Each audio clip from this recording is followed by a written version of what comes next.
Okay, can we be serious this time? Can we do this? Third time is a charm? No, it's not the Antichrist.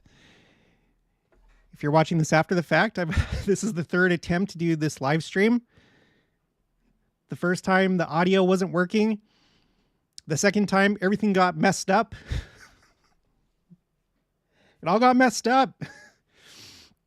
So I took a few moments, unlike when I'm recording a video, this is live. And so all of you are witnessing these mistakes. I can't just stop and then delete the video and then try again. No, it's being witnessed live. So that's how it goes sometimes.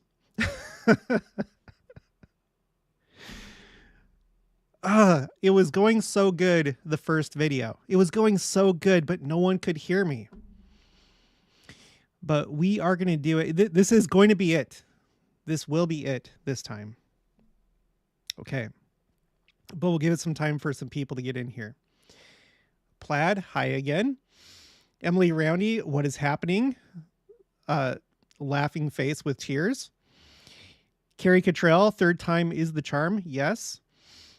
Plaid and Plaid's Antichrist statement. By the way, if you haven't noticed, I am starting all my playlists anew, except for there's a couple that I kept. But I've decided what I want to do is with all these different topics. I want to do short videos and make them part of a series. For example, about the Antichrist. I just started my Antichrist playlist. So the idea and the hope is to make it so that my playlists are somewhat more in the style of my spreadsheets, so that they're all very organized, very short, and mostly focus on just one quote or maybe one concept. But I shoot for something between 10 to 20 minutes per episode. I know that just works for some people. Some people prefer the longer videos. Other people like it in short presentation form, very to the point, and that's fine. I like it both ways. But I realized at this point, just like my spreadsheets, how little by little over time, they really became this big, massive work. Well, maybe massive is too strong, but I want to do the same thing with playlists, so that if you don't want to go to my spreadsheets, a good alternative would be my playlists. So, okay. Plaid, live upon live, presentation upon presentation. Yeah. Yep. That's what's going on. Byro Kinsman, third time makes it a holy live stream.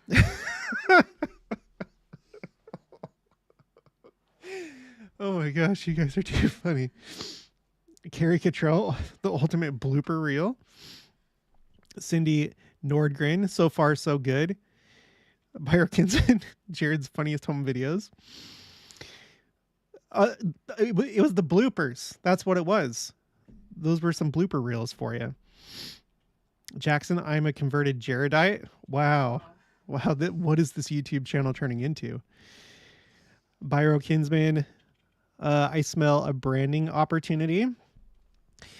Let me know where everybody's from. Even if you put it in one of the first two live streams, put it in the live stream right now. There's 27 people watching at the moment. Cindy Norgren, I like that because my phone won't show me the spreadsheets. Yeah. So the playlist, they won't obviously complete, or they won't cover everything that I have on the spreadsheets, but they'll cover all the main points. Carrie's from Idaho Falls. Cindy is from Ogden, Utah. Michelle is from Rexburg, Idaho. Emily is from Payson, Utah. That's where my great aunt used to live before she passed away. Carrie, and I just bought a house here in Idaho Falls. Huge blessing from paying tithing. Congratulations. I think I was trying to say congratulations the first live stream, and that is amazing. This is the first time that we've owned a home. Up until now, we've always rented, and that's been okay. But it is nice owning a home, but it does come with some challenges as well, which kind of play into what I want to talk about in this video. Byro, the metropolis of Idaho Falls. I've passed through there many times. Amanda Lee, Surprise, Arizona. I don't know if you know Amanda, but I used to live in Surprise. We were in the Surprise First Ward. Is that what it was? It was the First Ward? I think it was the Surprise First Ward. We used to live by Litchfield and Bell. Rebecca Sorensen from Las Vegas, another place that I love, not for the bad things. Michelle Martinez. I'll put this again. Thanks for the updates on the war in Israel. Also thank you for all, this is like word for word. Also, thank you for all the research you put into your videos. I honestly watch your streams for updates rather than the news. I don't get that part. You watch the streams for updates, like my live streams? Like updates, like channel updates, or what do you mean, like church updates? Rather than the news. Shirley Cephalus, Canberra, Australia. And Michelle confirms that she copied and pasted. Laugh out loud. Well, videos. Okay, so you're referring to the videos, and you're looking for like church updates, or anyway, I don't know. I've been playing around. If I understand you right, I've been playing around with the idea of possibly separating news and stuff like that from the Second Coming videos. Maybe making that kind of like a playlist, like, you know, the daily news. Cindy Norgren, me too. I watch your channel for Israel updates. Michelle Martinez, updates on the war. Plaid, I came late to finding you, so I've been trying to go through playlists. A few into your Daniel. Thanks. You've got so many hours, and I don't know if I'll ever catch up. You probably won't. I feel like I can almost guarantee that, actually. But yeah, we'll do new playlists, and I'm just going to do all the videos short and basically go on just very specific topics and quotes. And the idea is that hopefully all of them will build on top of each other. Carrie Cottrell, is this your full-time job, or do you have another job? It seems you would get a good chunk of change with how many views you get. This is primarily my work right now. I still do graphic design, but this is primarily it. Mostly because this took off way more than I thought it was going to. Why is the It's broken. It's old. Dang it. Yeah. And that's all I could do on the village until we get lights. Okay. That windmill behind me is broken. It's supposed to be more quality. We got it at Lowe's. Dang it. Anyway, for right now, yeah, this is mostly what I'm doing full time, and I love doing it. It's really fun. I've told this story before. When I was on my mission, you were supposed to study certain things, you know, during lunchtime or your study time in the apartment. But so there was like a study program, and it mostly revolved around memorizing things. They were called the nivelles, or the levels, and there were 4 of them. And if you went through all 4, which was quite a task, at that point you could study whatever you wanted to. You could do your own personal study. And I never got to that point, and I was jealous of people that did, because I wanted to just kind of like do free study and just, you know, look into the things that I really wanted to. On top of that, if you did pass your 4 nivelles, I think there was like a 5th one. I can't remember how it worked, but I think there was a 5th one that you could do for bonus. And then if you did that, then the mission president bought you a sword, like a literal sword. He called it the Sword of Laban. I wasn't so much jealous of that. I just wanted the time to do free study. And I don't know, I think Heavenly Father really felt my desires. I don't know. But here I am. I'm doing this every single day, and it's amazing. Carrie Cottrell, sad face. That I didn't pass my nivelles. I know, it was sad. Okay, so let me share. I decided to go ahead and pull up this comment that I wanted to share with you. Let me switch over to let's go to window, and then I got to select the window. There we go. I'm going to move myself over here. Okay, this is from Jason Yates for Films. Also, next year will be President Nelson's 40th year as an apostle, and 72,000 missionaries is halfway to the symbolic 144,000 number, which that is interesting. So if you didn't watch the video where I covered this, I realized that next year will be President Nelson's 7th year as president of the church. And just so you can visualize that. What's this? Okay, sorry, I wasn't planning on looking at this, but I realized it's a good idea to do this. Okay. President Nelson, here we go. Okay, so 2018 was his first year. He became president of the church in January on the 14th. So pretty much all of 2018, for the most part, was his first year. 2019 was his second year, all the way down to 2024. Once we get to January 14th, he will at that point be in his 7th year as president of the church. He will also, for most of that year, from now until his birthday next year, which is September 8th, he is going to be in his 100th year of life. Okay, so 7th year as president of the church, 100th year of life. And until the next general conference, he will have given 40 talks. That's if you don't include the Hosanna Shout explanation. It wasn't really a talk. So he's given 40 talks up until this point.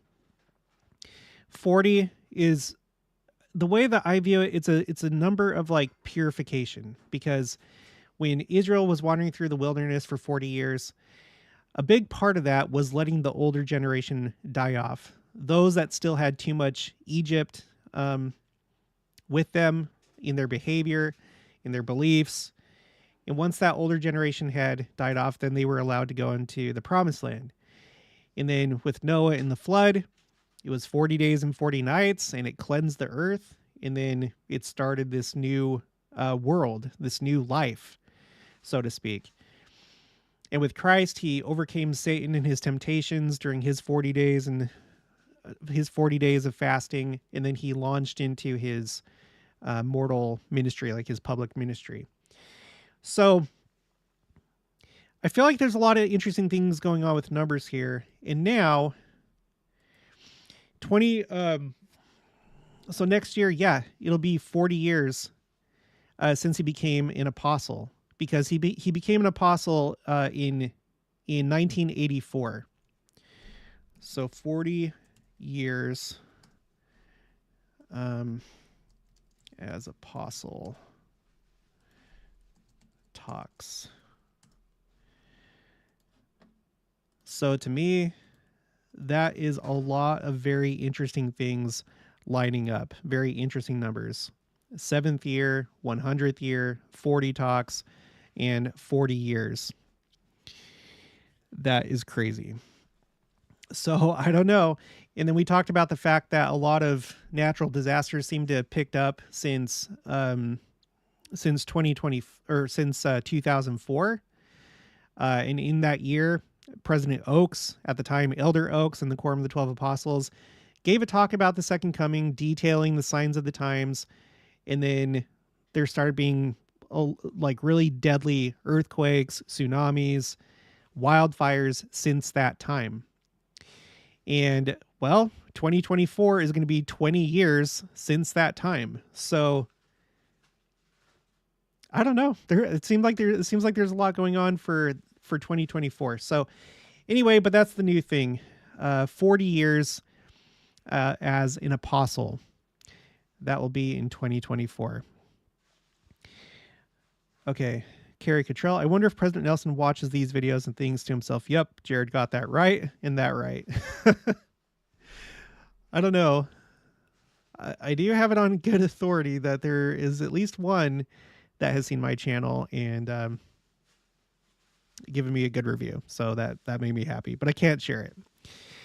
Caroline Lemon, I missed a couple questions in the last video, in this one too, apparently. I'm home because I'm a stay-at-home mom eating lunch. I'm also from Rochester, Minnesota. There wasn't a whole lot going on in those first two live streams. In fact, absolutely nothing the first one because there was no audio. And the second one, I just basically fell apart. So here we go on the third one. Midnight Saint, can't donate this time, huh? I don't know. I never like select anything to allow donations, but I'm not asking for any either. I feel like I get fairly compensated just simply from the ad revenue, and that is sufficient. So don't worry about donating or anything like that. Okay. So let's go back here. Let me see how many are watching right now. 72. Okay. So I had just like a thought to share. Earlier this year, if you've been watching, I was having a lot of problems with like anger and frustration because for a good stretch of months, like maybe like half the year, it kind of started around the April general conference of this year. That's like really when things started to go wrong.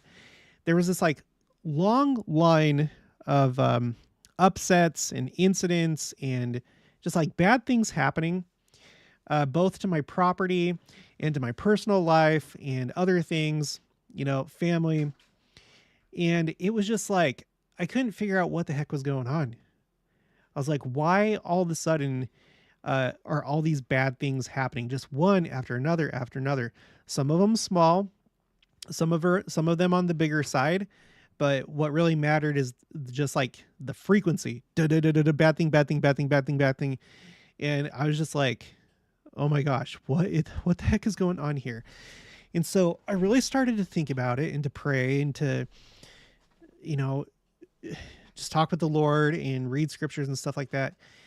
And I came to the realization that, when you idealize how things are supposed to go in your life, like the more you idealize it, in other words, the more perfect you want things to be, or whatever, if you have like a very rigid idea of how things are supposed to go, then you're basically setting yourself up for frustration because reality sets in and nothing trumps reality. And, reality essentially frustrates your plans and therefore can make you upset and feel frustrated. And so a good way to deal with that is simply to be flexible and don't be so demanding with what you want, not to say that you shouldn't have goals. Like we should all have like worthy goals and work toward things. But we should leave room for changes and obstacles and be okay with settling for less or taking an alternate route, instead of holding on to and trying to force what you want, because that by itself it'll like exacerbate things if you try and like really force something that just is not going to work or so it's probably not wise to do that. And I feel like I had learned that lesson pretty well. Like I really did. And things like actually ended up getting better. But before things started getting better, I feel like I had made progress in putting my desires into check. And then, more things happened, but I was able to deal with that a lot easier. And I feel like I acquired, a new skill or ability or improved on how things were before. And then recently I've like fallen into like this new type of like funk. I'll share that with you in just a minute. Let me just read some of the comments. Buck 14 red, ding, live. Here I am working doing taxes. Taxes? And my favorite YouTuber is live. Gosh, hi from Ogden. Well, it is November. I guess, yeah, oh, cool. Well, good for you getting it done early. Or I don't know if like you're an accountant, if you're doing it for like clients or something like that. Plaid, did you already see the parallel of the Hawaii volcanic events in 2018 to the current Icelandic event that the geologist Sean Wilsey brought up? I wondered if that is bookend to you. Oh, I don't know. I have not seen that. I'm curious why everyone's so focused on this Iceland volcano. Like, um, I see it quite a bit on X, and I haven't seen anything to suggest that they're expecting like a huge explosion or like eruption, or that it's like a super volcano or anything like that. Like I'm gonna watch it. I know that you have that town there called Griswold or something like that that could be destroyed. I know that it's also relatively close to Reykjavik, the capital. But anyway, no, I didn't. I'll have to look into that. Thanks for bringing that up. Carrie at Buck 14 Red. I am doing fund accounting myself. Midnight Saint persevered and found a way to donate $4.99. Thank you. Thanks for the work you do in making these. What are the odds the church buys the temple lot and gives it to the Jews in Israel? I would support it. I don't think the odds are very good. If you're talking about the Temple Mount, I'd say that's like virtually impossible. Of course, nothing is too hard for the Lord. So I think anything's possible for the Lord, but I don't know. I don't think it's a matter of money. If if the church like somehow came into possession of the temple lot or the Temple Mount, if it was even possible to purchase it, I feel like that would really cause an uproar in the entire world, and we would now become enemy number one for Islam. That would be a really wild scenario. But we'll just have to wait and see. It'd be great if there was some kind of peaceful way to do that. If that's what the Lord intends, that the temple has to be built right there in the same spot that it once was, then it'd be great if that could be done through peaceful means. I don't know how that would happen. That's why I really feel like the BYU Jerusalem Center really could be turned into a temple, in that there could be multiple temples in Jerusalem. And maybe it could be that would be the temple that Christ would use as his headquarters. And then once the millennium is brought in, if there's a lot of like Muslims in the area that are converted, and if it still had to be that the temple is built on that same spot, like another temple, like the third temple in the same style, then maybe it could happen like after the second coming, because a large number will have been converted to the church, and then there won't be opposition to it or something like that. Don't know. Michelle Martinez, the same thing happened to me and my husband. We felt that life gets hard because the Lord is trying to teach you something. The trials we face help us become who we are supposed to be. Yes. So let's bring it back to that. So I've been in this like weird like funk for a while now, where like bad things aren't happening. There aren't like these like things that keep happening to me, but I've been like hyper focused on mostly things that I'm trying to avoid, but also a few things that I want. There's like maybe like 4, 5, or 6 specific things. And I realized like it was like really bringing me down and really getting me really depressed. And it's almost like it was a different type of idealization of what I do or don't want to happen. And like giving too much weight behind like certain, threats in my life. So for example, we have this issue with the house. This is where the house comes in and being a homeowner, especially, an old house like this, where the plumbing underneath has essentially rotted. You know, we had a lot of work done a few months ago where they replaced some pipes and flanges and things like that. And it stopped like this leaking that was taking place underneath the crawl space. In my house, there's, a crawl space. It's not really, you don't crawl. It's almost like a little kind of cellar type thing. There's like dirt down there, but there's also some cement and there's whatever. And it gives you some access to beneath the house. Well, we realized this year that, there was this leaking going on and it was flooding the crawl space, like up to like your ankles. And so we got, some of the stuff fixed, but they realized that the situation was worse. Like there's the main line where the water drains to the septic tank, because we're on septic. Even though we live in this small town, we're not on city water. Because, you know what, let me just draw it out. Hope you guys don't mind my rambling. Let me pull this thing up. Let's see, Internet Notepad. I think that's what it's called. Oh, rapid tables. Okay.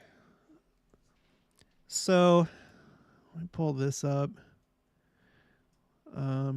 Let's make the size smaller.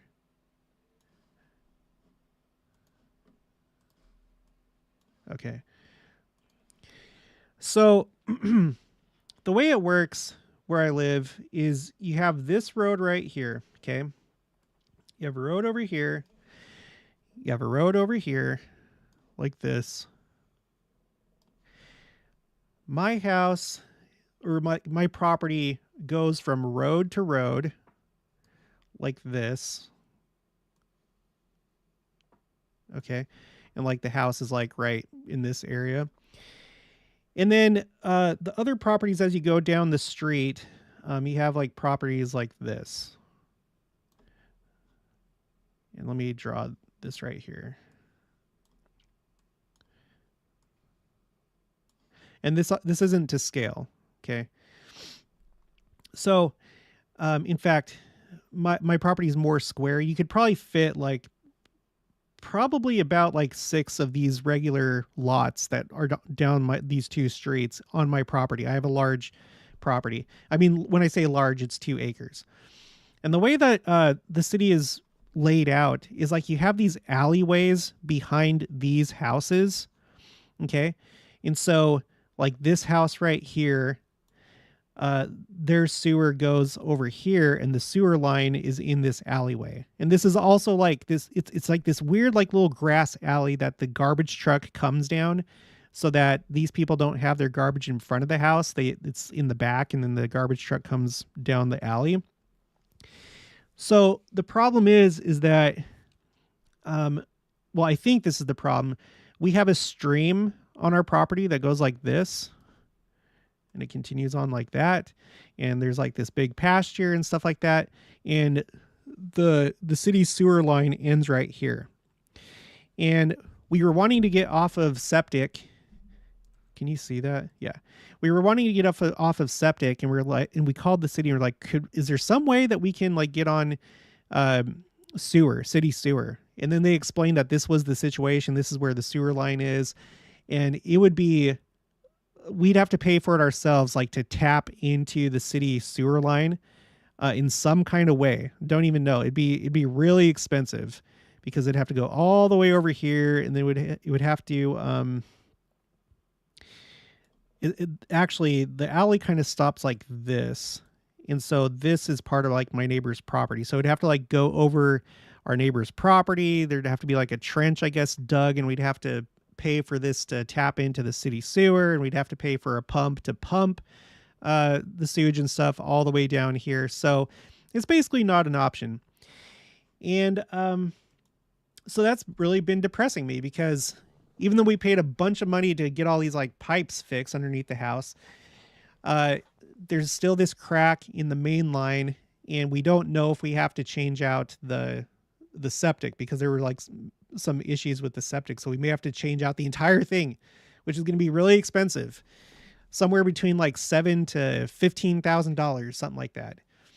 So I've just been like nervous about this whole situation. Water just accumulating under the house. It drains, but it's like slow, and it could eventually, cause the foundation to crack or something like that. There's also the risk of like mold and mildew and stuff like that. Sometimes we smell it coming up through the bathroom, and it's just really, really stressful. So I've been like hyper focused on that, and just like, there's nothing that we can do right now. It's going to have to be like sometime next year that we try and address this problem. That, and then this over here, and this family issue, and then this and this. And I realized that like all I was doing like every single day, because I'm in a pretty good groove and routine and stuff like that. But unfortunately, part of it has been that I've just been like thinking about all these like things just constantly trying to like figure out solutions and alternatives and stuff like that. And it's just like made me just completely miserable, just really, really miserable, all because of like these few things. And my property, one thing that I really like about my property is we have this like really big cement driveway, and it's spacious. I love it. And I go out there at night. That we have plenty of room around us. There's privacy. I go out at night. I pray out loud. And I was praying one night, just like, what, like, please help me out with this. Like, I can't like constantly be in this state of mind. What do I need to do? I'm trying to live the commandments. I'm trying to do everything that I need to do. I'm trying to take care of my family. I'm trying to do all the right things. What do I need to do? And then I realized that I needed to focus more on gratitude. Not that I feel like I'm an ungrateful person, but that I haven't like focused more on the things that I do have. Not that I'm not grateful for them, but I don't spend more of my time thinking about what I do have. And it reminded me of what President Nelson said in 2020, that give thanks video that he put out that we talked about in like a couple of videos ago. I want to read what he said there. Pull it up and then switch over here. I'll move the webcam over here. So let me see if I can zoom in. This like always stuck out to me when he said this.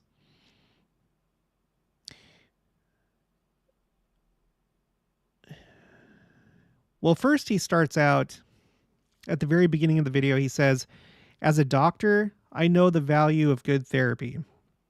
So my dear friends, may I prescribe 2 activities to help us experience the healing power of gratitude? And I'm going to skip down and focus on this one. He says, over my 9.5 decades of life, I have concluded that counting our blessings is far better than recounting our problems. No matter our situation, showing gratitude for our privileges is a fast-acting and long-lasting spiritual prescription. And that's like the phrase that like really stuck out to me when I watched this the first time. Just like how because like, that's like something that you talk about. Like that's the way that you would describe certain like medications, fast-acting, long-lasting. You hear it in commercials all the time.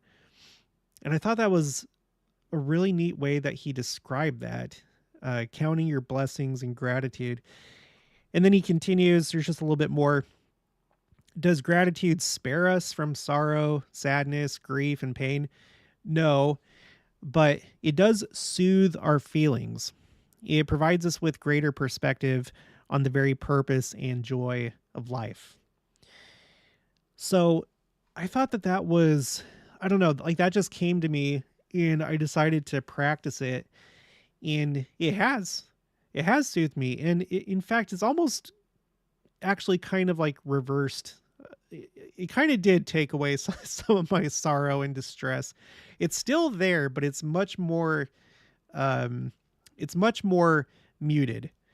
And it's interesting because in this last general conference, I just have a couple more things to share they kind of like talked about this in another way.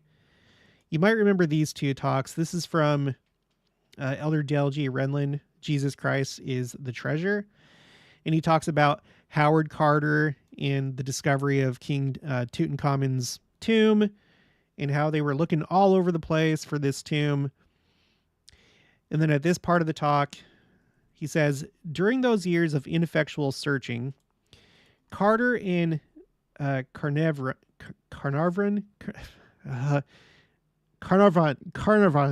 had overlooked what is literally under their feet. Some 5 centuries before the Savior's birth, the Book of Mormon prophet Jacob referred to taking for granted or undervaluing what is nearby as looking beyond the mark.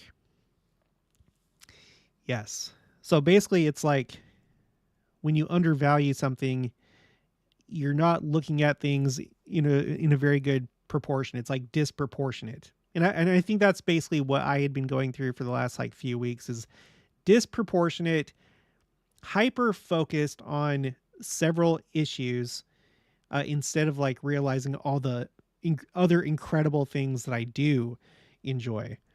All right, let me continue.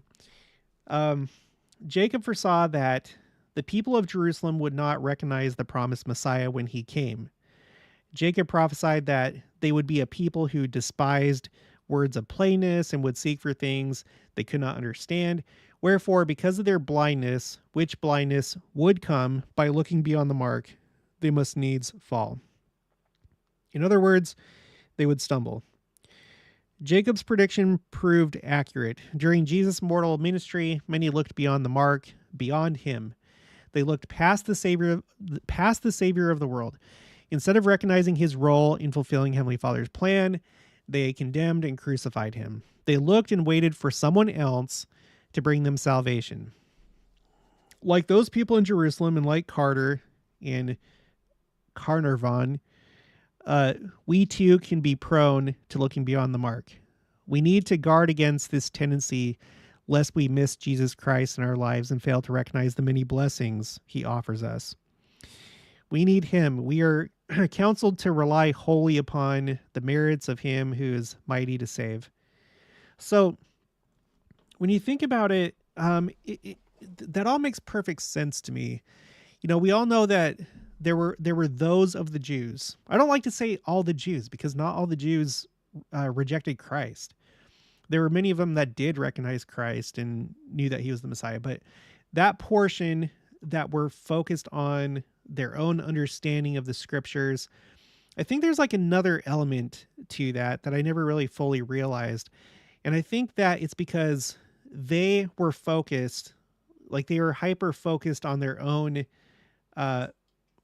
worldly conditions and circumstances. In that case, having the land occupied by being under the occupation of the Romans, the misfortune of being under the occupation of the Romans and not being a free people and having to pay taxes to the Roman Empire and stuff like that.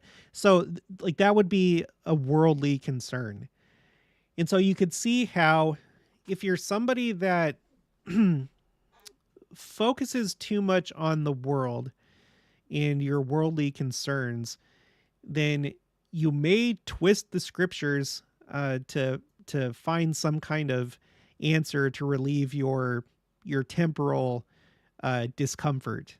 You may be like focused on fixing the immediate situation in just focusing on this world, not realizing or not thinking about the fact that we have an entire eternity, in that it's going to be good, in that this thing that we're going through right now, mortality, is just a very temporary thing. And ultimately, the thing that is more important is Christ and his gospel and living correctly and working on ourselves and getting these experiences.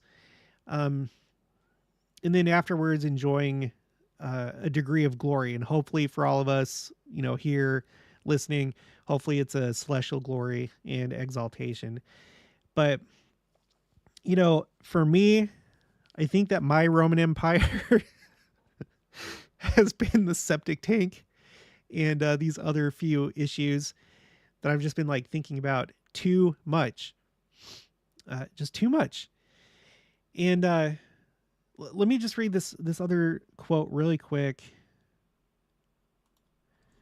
This was in the same conference, surprisingly. This is by Bishop W. Christopher Waddell, first counselor in the presiding bishopric. And by the way, if you saw that video where we were talking about President M. Russell Ballard and kind of the trend of who becomes an apostle, we've seen that there was one case where somebody from the presiding bishopric became an apostle, and it was I'm pretty sure it was Elder Stevenson. He used to be the presiding bishop. Anyway, it'd be interesting if he became the next apostle. But all right, so he said, when I was a young boy, my first heroes were athletes. My earliest memories are of collecting baseball cards with pictures and statistics of Major League Baseball players. Hero worship as a child can be fun and innocent, and when children dress up as their favorite superheroes for Halloween. Although we admire and respect many talented and remarkable men and women for their abilities and contributions, the degree to which they are revered, if taken to an excess, see, and there's that key right there, disproportionate, taken to an extreme, taken to an excess, can be the equivalent of the children of Israel worshiping a golden calf in the desert of Sinai. As adults, what was once innocent childhood fun can become a stumbling block when hero worship of politicians, bloggers, influencers, athletes, or musicians causes us to look beyond the mark and lose sight of what is truly essential. So this is like a similar thing where it's like worldly thinking, concerned about worldly things rather than the things that you already have, in your spiritual life, for example. I was curious because I had looked this up in the scripture citation index, which, by the way, it seems to be on the fritz right now because whenever you click on any of these talks, like it comes up with the text of the talk, but also code in between the sentences and stuff. So I don't know if like something's up with their website, but I noticed that Beyond the Mark was used 3 times in this general conference. And this is hold on, let me go bring this over here. This is one of the phrases that we've looked at on my phrase tracker. And as it turns out, within recent years, or at least like the last 10 or so years, there has been an uptick in talking about Beyond the Mark. When you go back in time, not so much. In fact, not at all in the 40s, only once in the 50s, not at all in the 60s, a few times in the 70s. But then it's being talked a lot about ever since, 2011. And 2023 being the top year with 3 mentions of Beyond the Mark. So I think that could have to do with a couple things. Like, for one thing, there are people that seem to keep putting off the second coming in their minds, and maybe it's for genuine reasons, like they genuinely really think through their own understanding that it's not going to be for a long time, and that's okay. Others, I think, maybe don't want it to happen, or like I said, they have a good thing going on right now in life, so they don't want the second coming to happen, so they look for ways to push it off and kind of like look beyond the mark as to what the second coming is actually going to be, or what the signs of the times are going to be.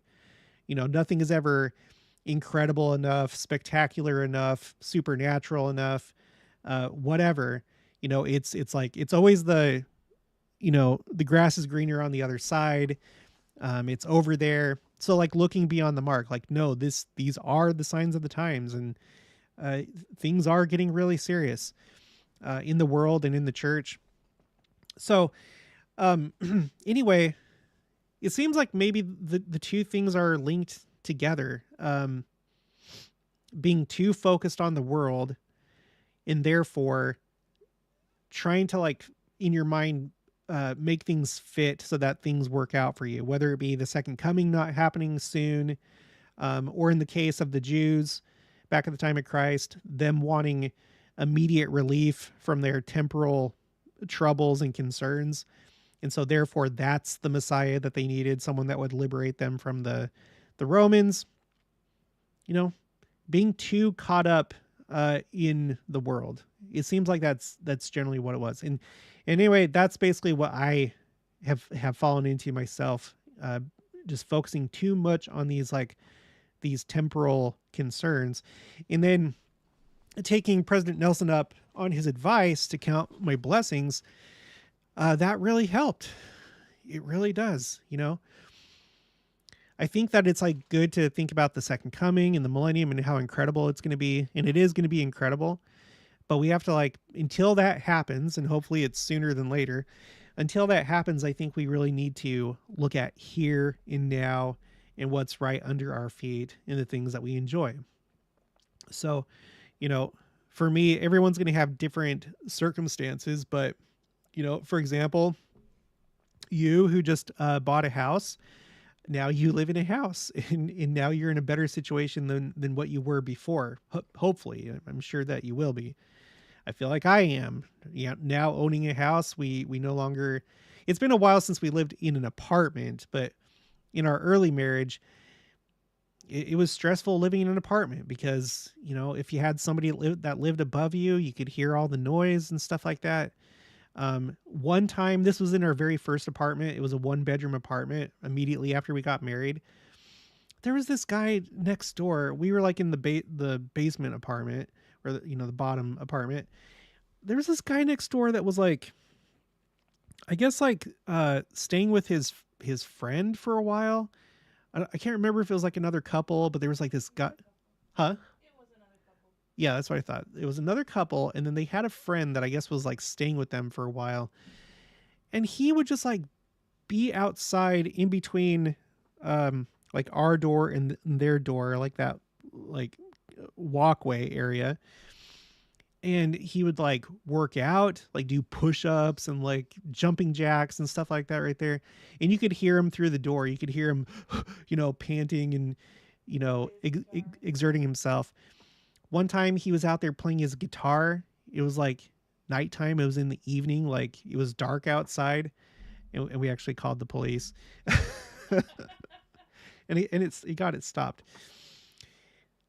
But I think about the fact that now, despite the fact that I have this house that needs some work done, both the crawl space, the plumbing, but also just kind of renovating the place, I find it much better being here than having to worry about that kind of stuff. Living around these noisy neighbors. And on top of that, it's even better here than it was when we lived in Arizona when we were renting a house. It was a nice, proper, big, brand new house. It was 2,800 square feet. It was in a HOA neighborhood. But even then, you still had these houses right next to you. And even though you had a walled off backyard, a brick stone wall, people on the other side, their house could see into your yard, and you didn't really have privacy. They could just look out their window and look at you, whatever you're doing in your backyard. But here, don't have that anymore. So, And this is our own home. There's something special about having your own. and Jenica says this is our own home, and there's something special about having your own home. So that actually helped me inside to kind of look past this immediate problem that we have with the plumbing and potentially the septic.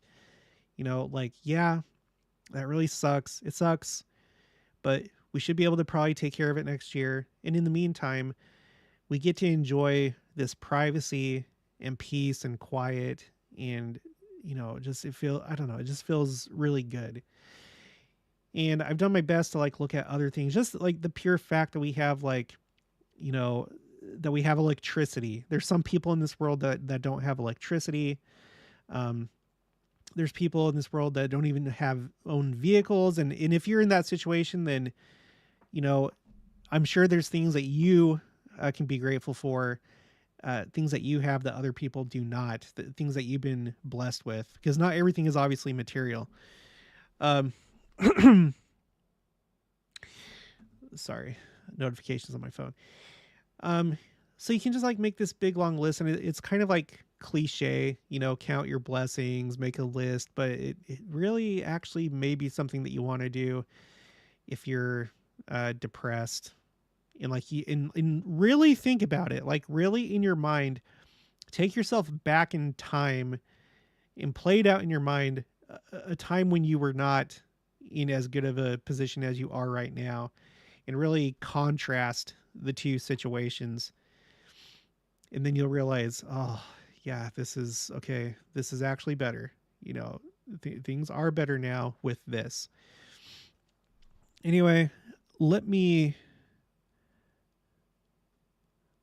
I want to read the chat. Okay, Buck 14 read, I'm curious if we have heard anything new regarding the church buying the Kirtland Temple.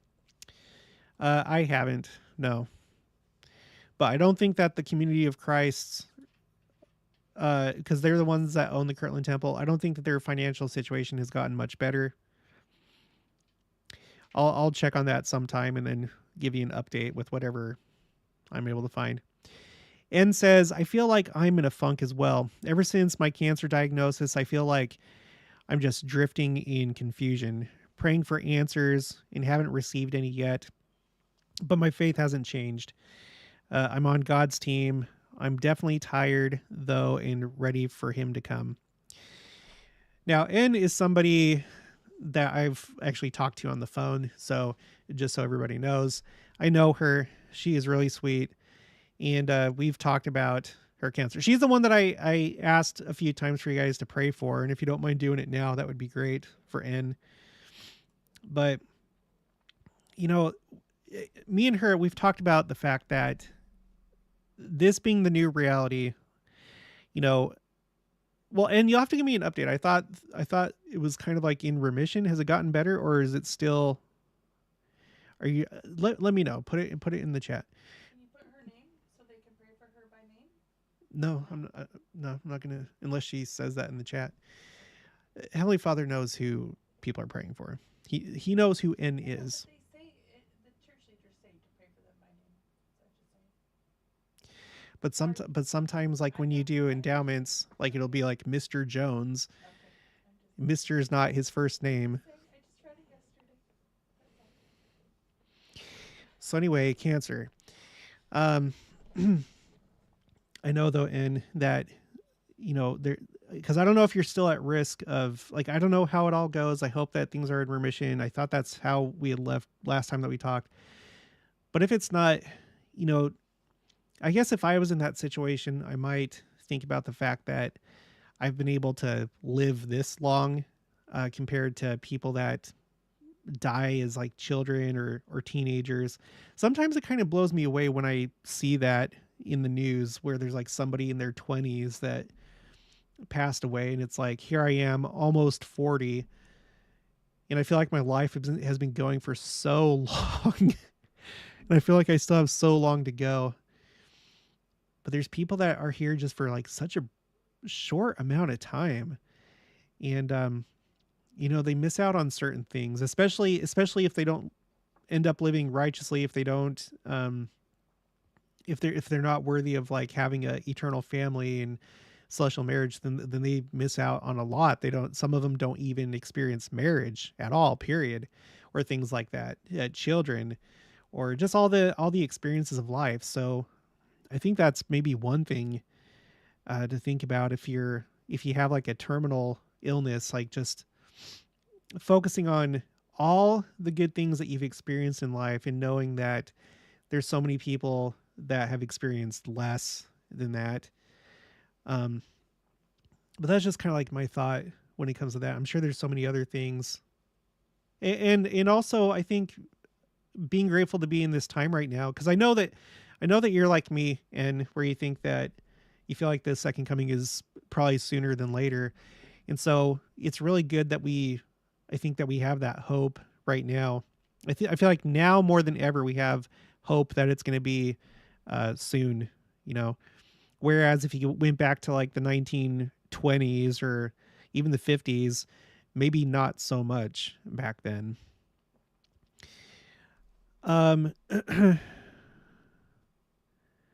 Let's see, El Paculi, Idaho in the house. Hello, Christian Homestead family with flexing arm. Midnight Saint. Also, I like the idea of short episodes. Yeah, I know some people do. Some people do, some people don't.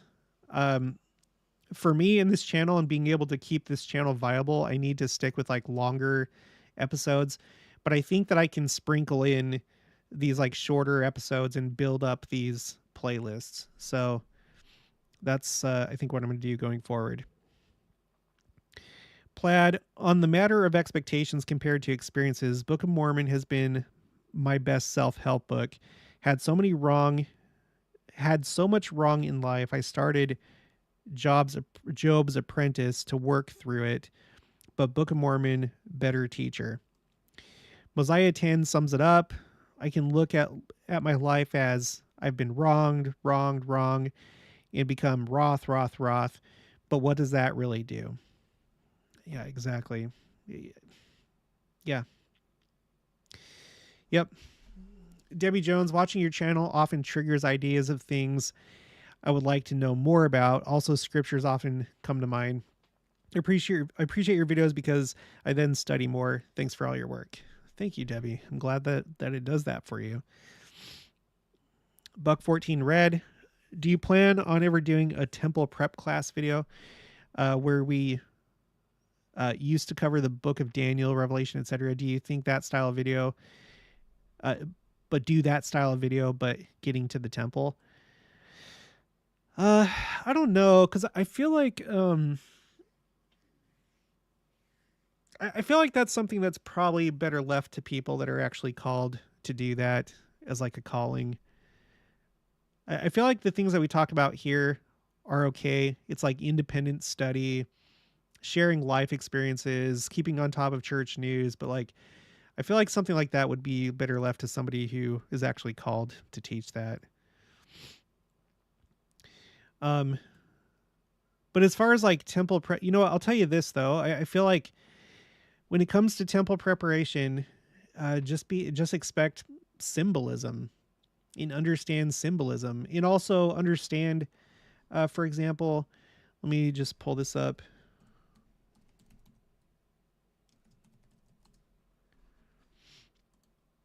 Give me a second. I got to find something.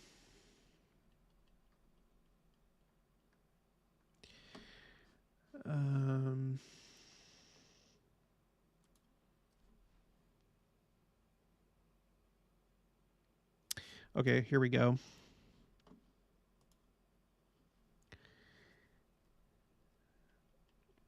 I thought.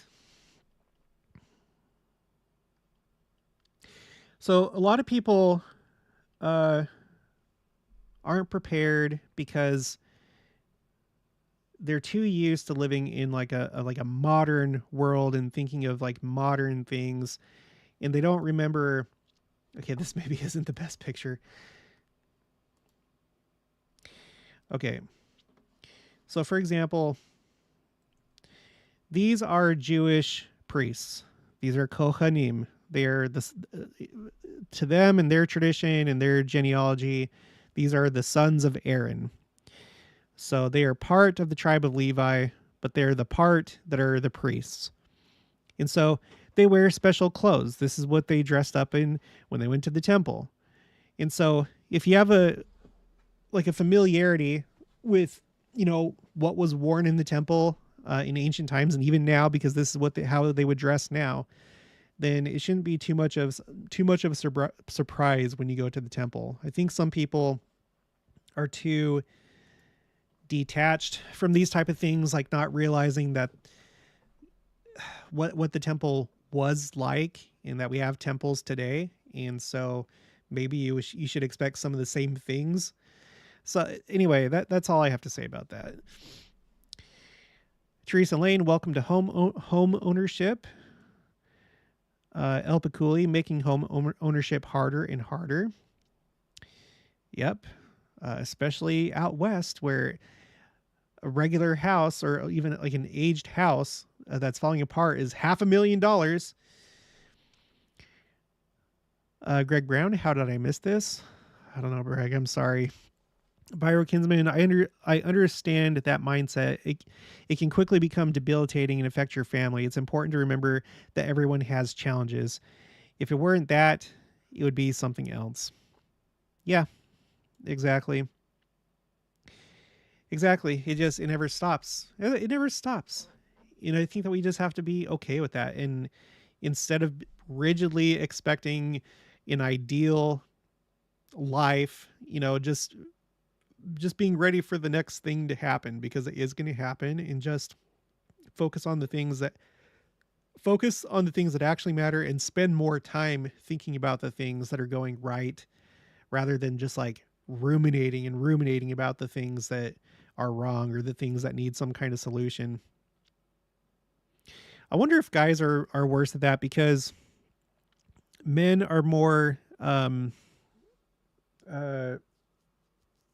how's it go in psychology? They talk about the fact that men are more like when there's a problem, women tend to like talk about like past experiences and sharing feelings and stuff like that as they're like dealing with this problem, but men are more just like trying to like diagnose the problem and like in a very like mechanical way try and like fix the problem without feeling. And so I wonder if like it's harder for men in general when it comes to these kind of things. Karate, yeah, your problems and issues will at some point be resolved. The key is to negotiate a smooth ride. Indeed, most important. So, yeah, pave the road with gratitude. A wink. Plaid, this goes with your video about not necessarily being connected to our family in eternity. Matthew 10:37 tells us not to be so tied to even a very good thing, family, above Christ and God. Yeah, that's true. I mean, let's hope. Let's hope for our family. And this one's a harder one, but just be open to the fact that everyone can choose what they want to do with their eternal life, and not everybody is going to choose the celestial kingdom. Alps hiker, interesting fact: the Carnarvon family owns Highclere Castle in England, where Downton Abbey was filmed. Lady Carnarvon still lives, and my uncle D. Stewart died in a plane crash there. Wow. I'm sorry to hear that. Thank you for all the trivia information. Karate, perhaps this Thanksgiving, write up all the things you are thankful for. Yeah, that's a good idea. I really think anybody right now, if you're in the same situation as I am in, or like just like you've been depressed lately, this is probably a good thing to do, is focus on gratitude and like really, really visualize and understand and comprehend the good things that you have right now. Even if they're basic things and they're things that you take for granted, electricity, the internet. The internet, that's something that we haven't had for very long, and like relatively speaking, and smartphones even less. I know there's like bad that comes from smartphones and technology, but there's also a lot of good. It's amazing that I remember when my dad got me this GPS before smartphones like really started being used as GPSs, and I loved that thing. It was like magic to me. I was like, I cannot believe that I have a device that tells me how to get places. This is incredible. And now it's even better than that. So like there was like the pre-GPS era, and then when GPSs started becoming a thing, and now virtually every single smartphone is a GPS. It's like magic. And if we don't like stop and think about it, then we just take it for granted and don't realize like how incredible that is. In fact, we used it. Was it yesterday? Yeah, it was yesterday. We were buying something on Facebook Marketplace in Oklahoma, and you're able to put it into the phone, and it takes you right there. And it brought us to these people that uh, they lived in this like not really a mobile home park, but I guess kind of like a mobile home park. But it was like they were living out of a like a camper, like an RV camper thing. That was their home. I don't know if any of you are in that situation, but there's some people that are like living out of campers. Some of them by choice, some of them because maybe they're like RVing or stuff like. But I didn't get that sense from these people. I think that was like their permanent home, and it was because of poverty. And some people don't even have homes. And even the people that don't have homes, some of them have nice like tunnels or boxes or whatever, whereas other homeless people don't even have that. They can't find a good place for shelter. So there's just like this whole spectrum of like uh, people that have and don't have, and there's always somebody that has it worse than you, and there's always people that have it better than you in certain ways. So we just have to like be grateful for what we do have. Cindy Norgren, is there an HTML button somewhere? That's what the code is.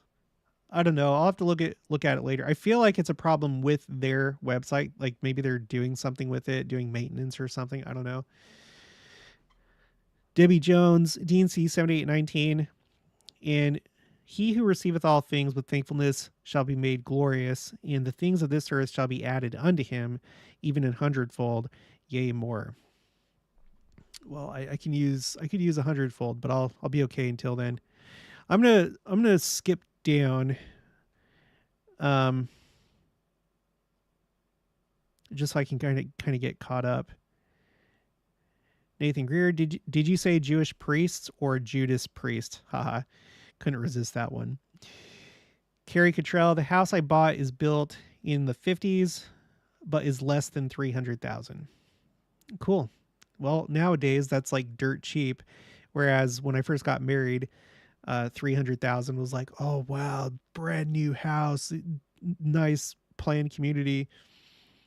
Sorry, you can tell I'm a little bit bitter about home prices. It's because of home prices that I live in Kansas, but that's actually a blessing because even though I had always planned, I never planned to leave Utah. I never did. But, I went to school for something that took me outside of the state, took us to Arizona, which brought a lot of blessings. Just experiencing Arizona, like I love Arizona and I love Phoenix. I love the whole state. And I would never trade that for anything. And that's something that I couldn't have foreseen when I was living in Utah, because I was just like, I just want to live here. This is my home. This is where all my family is. I'm proud of Utah. And yeah, that was great, but I would not trade these experiences I've had living in Arizona and then later joining the army, going to Texas and now living in Kansas, because I've realized that there's just so much diversity. Even though it's just the United States and it's the Western United States, there's so much diversity between all these different places, and every single place have had these like things that I've just like fallen in love with. And I'm happy that I live in Kansas now. It's turned out to be a good thing. So that's a blessing. How many places have you guys lived? Put it in the chat. Put the number of like well, whatever, however you want to. No, let's do it like this. How many different states? Let's start with that. How many different states have you lived in up until now? States. And then later we can do another survey.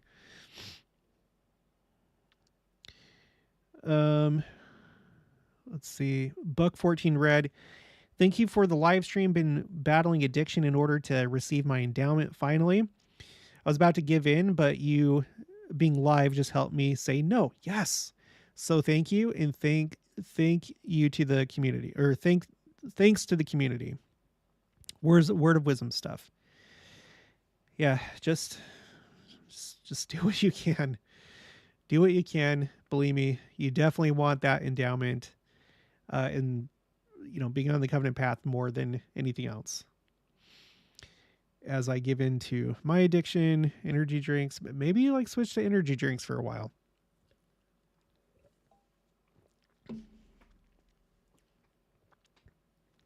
I've actually been doing a lot better with soda and energy drinks, but look, I'm going through a hard time right now. Let me just have my energy drinks for right now. I'll get back on track. I was on track for a good long while, just a little. Bob Smith, my house in Sacramento, California is 1,600 square feet and is $500,000, $550,000. I bought it for $210,000 not that long ago. Well, that worked out pretty good for you because now you've made a lot off that house. It's really appreciated in value. So hopefully you can use that to your benefit. I don't know. I don't know what your life plan is, but that's awesome. Maybe you can like now sell your house and upgrade or something like that. Maybe you could move to Kansas or Missouri, and with that money you can buy a mansion. Carrie Cottrell, Utah and Idaho. My mission was in England. Well, right now we're just doing, it can be states and countries. States and countries. So 3 for you. Nathan Greer says 5. Shirley 1. Haystack 4. AKA NJ, not from New Jersey, 4. Greg Brown 5. Utah, Idaho, and Oregon for Cindy. 4 for Carrie. California, Utah, Kansas, Montana. 3 for B-dubs. 3 for plaids, or for plaid, but moved 30 times. About 30 times. That's a lot of moving around. Teresa Lane, born, raised, and still live in Virginia. Bob Smith, California, Georgia, Michigan, and Utah, 4 total. I mean, would you guys agree with me that there's basically things that you miss from every single place? That's how I feel. Whether it's Spain, that's where my mission was. Whether it's Texas, especially this time of year. Okay, where I lived in Texas, the Fort Hood area.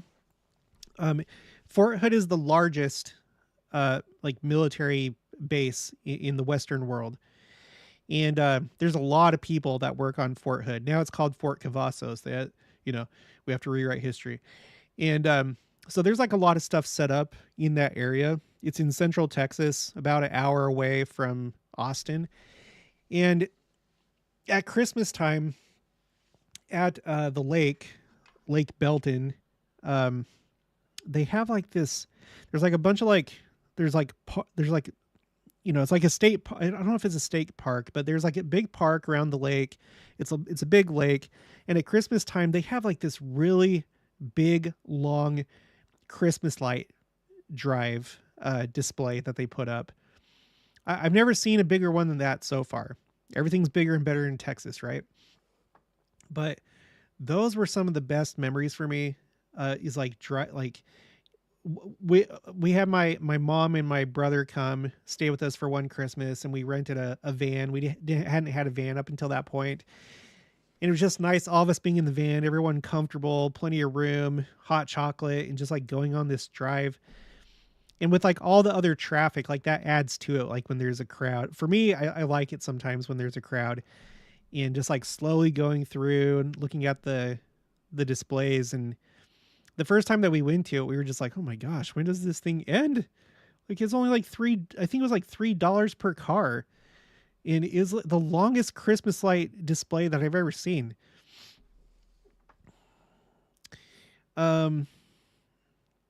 Camille Berry, 14 homes, once lived abroad. I learned that there are pros and cons to any lifestyle, whether minimalism or having it all as far as possessions.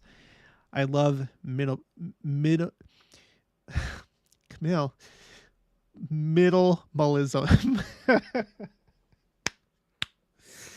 Minimalism.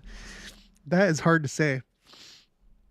And I've lived in 5 states in 4 countries. Ooh.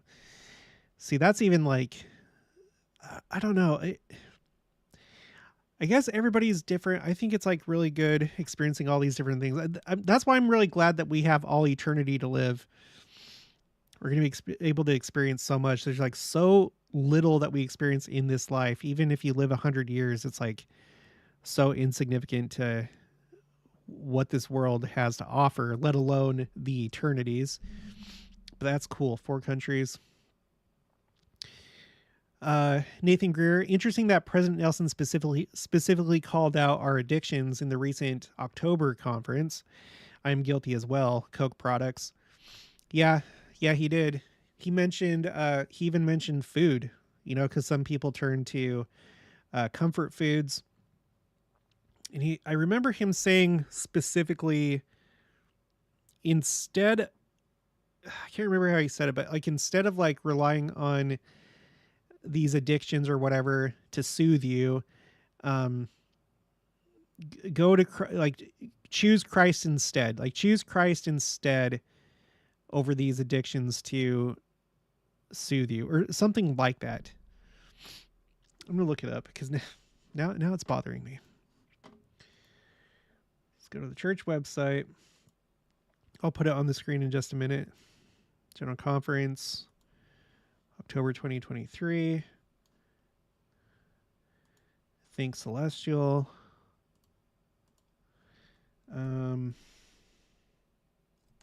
Did he say soothe? No. Addiction.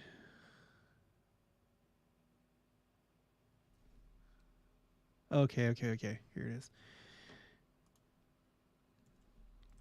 Let me zoom in a bit. Okay, that's good. As you think celestial, you'll find yourself avoiding anything that robs you of your agency. That's one of the big aspects, right, of addiction, is that it's not... I'm not aware of any addictions really that are like good for you in and of themselves. I think they're pretty much all bad. But on top of that, another aspect of it is that it robs you of your agency. Any addiction, be it gaming, gambling, debt, drugs, alcohol, anger. I never thought about anger being an addiction, but pornography, sex, or even food offends God. Why? Because your obsession becomes your God. So that's like another way of saying idolatry. When you place something higher than God, because your obsession becomes your God. You look to it rather than him for solace. There it is right there. That's what I was thinking of. You look to it rather than to him for solace. If you struggle with an addiction, seek the spiritual and professional help you need. Please do not let an obsession rob you of your freedom to follow God's fabulous plan.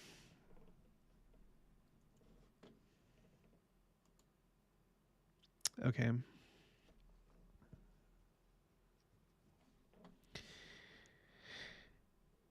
Sorry, I'm letting the chat go, so if I miss yours, sorry. You can repeat it if you want. Hillary Cherry, what's the question? How many different states and countries have you lived in? Byron, Idaho, Utah, Wisconsin. NJ clarifies California, Colorado, Pennsylvania, Florida. Catch the Buzz, Idaho. Carrie Goodman, Fireflies, miss them. That's one thing that I enjoy about my place. We have fireflies here every toward the end of, or maybe like mid-June until like August or something like that. That was a surprise when we moved here. It was really cool because we had our pasture, which is already, pretty. And then just suddenly there were fireflies and we were all excited about it.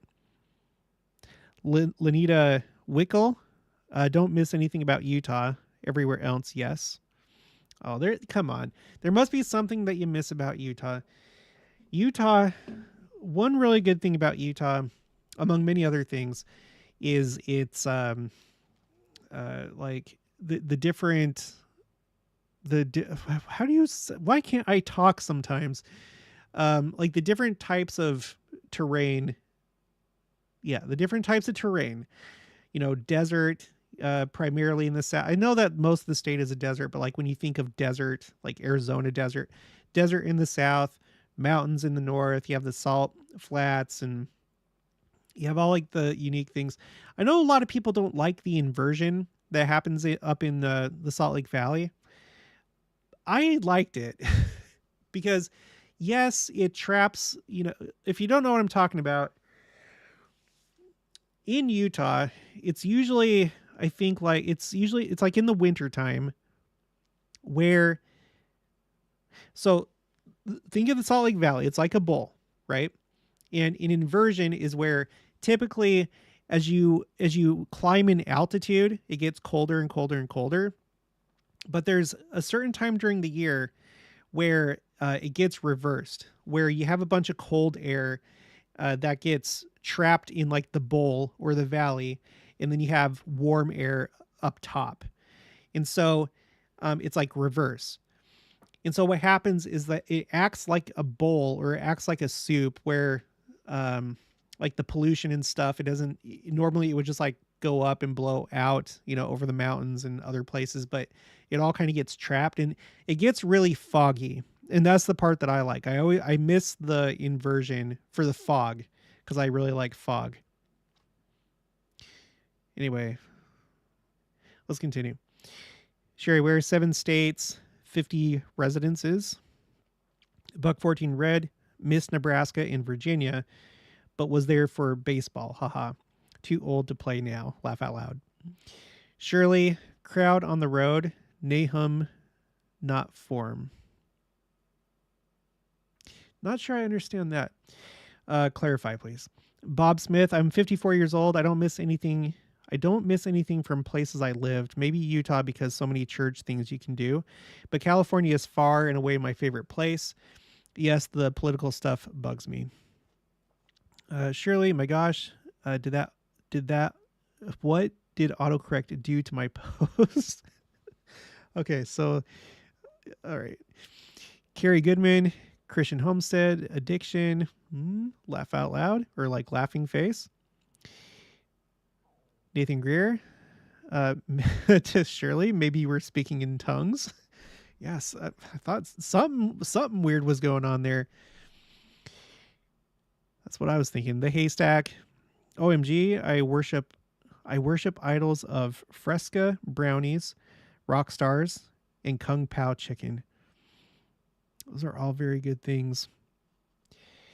There was a time when I would drink rock stars because there was a certain flavor that I liked, but of course, like normal, they stopped making it every time.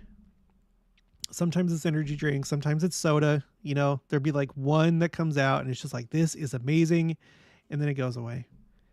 Like a lot of people didn't like that spicy Mountain Dew that came out for a while. It was I think it was called Hot and Spicy Mountain Dew, and just like it sounds, it left a little bit of a spicy taste in your mouth, like a burning sensation. But I loved it. I thought it was really good. You're probably never going to see it again. Surely love that, Nathan. Lenita, okay, temples. What does that mean? Like Utah. You're the one that was talking about Utah. Yeah, temples. That's another great thing about Utah. All the temples. Yep. Before my mission, so I had to pay for my own insurance. It was my dad's car, but I paid for my own insurance. But then I got in this weird, awkward place where I wasn't really making that much money. I wasn't working as much as I was waiting to go on my mission. And so I could afford public transit, and I would take UTA to get to like all these different temples. And that by itself was really fun. It was fun going by myself to the temple, spending like most of the day getting there and then coming back. But just, it made for some like really good spiritual experiences as I had time to like think and meditate and stuff like that. Okay. The haystack. I really do wish to change that and feel regret at not controlling my food addictions. Well, just, I don't know. I've never truly had addiction. So I know that there's like ways to overcome that. So maybe just look that up and see what you can do. Look it up on YouTube. N asks Lanita, you don't miss the mountains or the amazing church history. Those are my favorite things about this beautiful state. Lanita, especially City Center Temple. I'm assuming that you're talking about the Provo City Center Temple. Buck 14 Red says that's such a pretty temple. K Bolin, 2 states, Utah and Massachusetts. Massachusetts is where I went on my honeymoon, Cape Cod. Lenita, don't like driving there enough to see places. In Provo, too close to the mountain, it actually frightened me, which is strange since I always lived near mountains. There are a lot of good places to see in Utah. I like the Salt Flats. I love the Salt Flats. I love it there. Interestingly, not too far from where I live, apparently Oklahoma has, they don't call it Salt Flats, they call it Salt Plains, but I think it's the same thing. I haven't been there yet, but we're going to soon. But I just love how, I don't know, I love being up in the canyons, you know, Big and Little Cottonwood Canyon. There's nothing like it. It's like really majestic. And especially when you hear the, like when there's like a creek or a river, it's just like, I really miss that, especially during the fall colors, you know, up in the mountains in Utah during autumn. It's amazing. Okay. I want to check on something.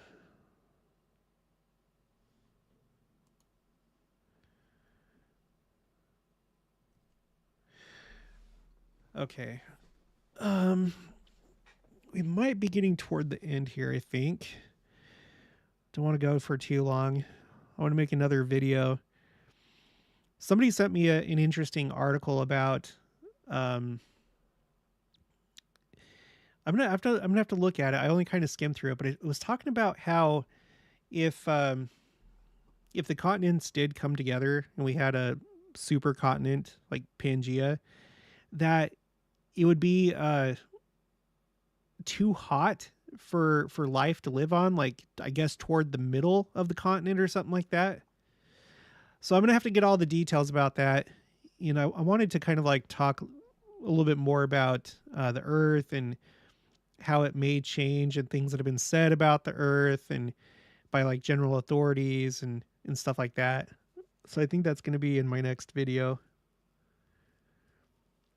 Plaid says there's an emotional resilience program you can use. You can use the handbook for in some areas do classes talking about addiction, right? Carrie Goodman, Miss Fall Colors, living in California. Catch the buzz. I bet a lot of us were like, good, I'm good. And then even food, ouch. I think a lot of us have problems with food and or drinks in one way or another and could probably do better. Yeah. Well, I'll tell you what, I really, really don't want to get diabetes. I really don't, because my dad had it, my grandpa had it, and I think that I can avoid it. And I know that I'm going in the right direction because I have VA healthcare. So every year they do there's like an annual exam and they run you know you you have your blood drawn and then they run labs. And every year I'm just like, oh gosh, is this going to be the year? And it's been good. And it's actually, for me and Jenica, we're doing better because like we're on this like diet and we're losing weight. And so I think I'm headed in the right direction with that. But yeah, I would not want to be in a situation like we should watch our food anyway and not be gluttonous, because that's not good.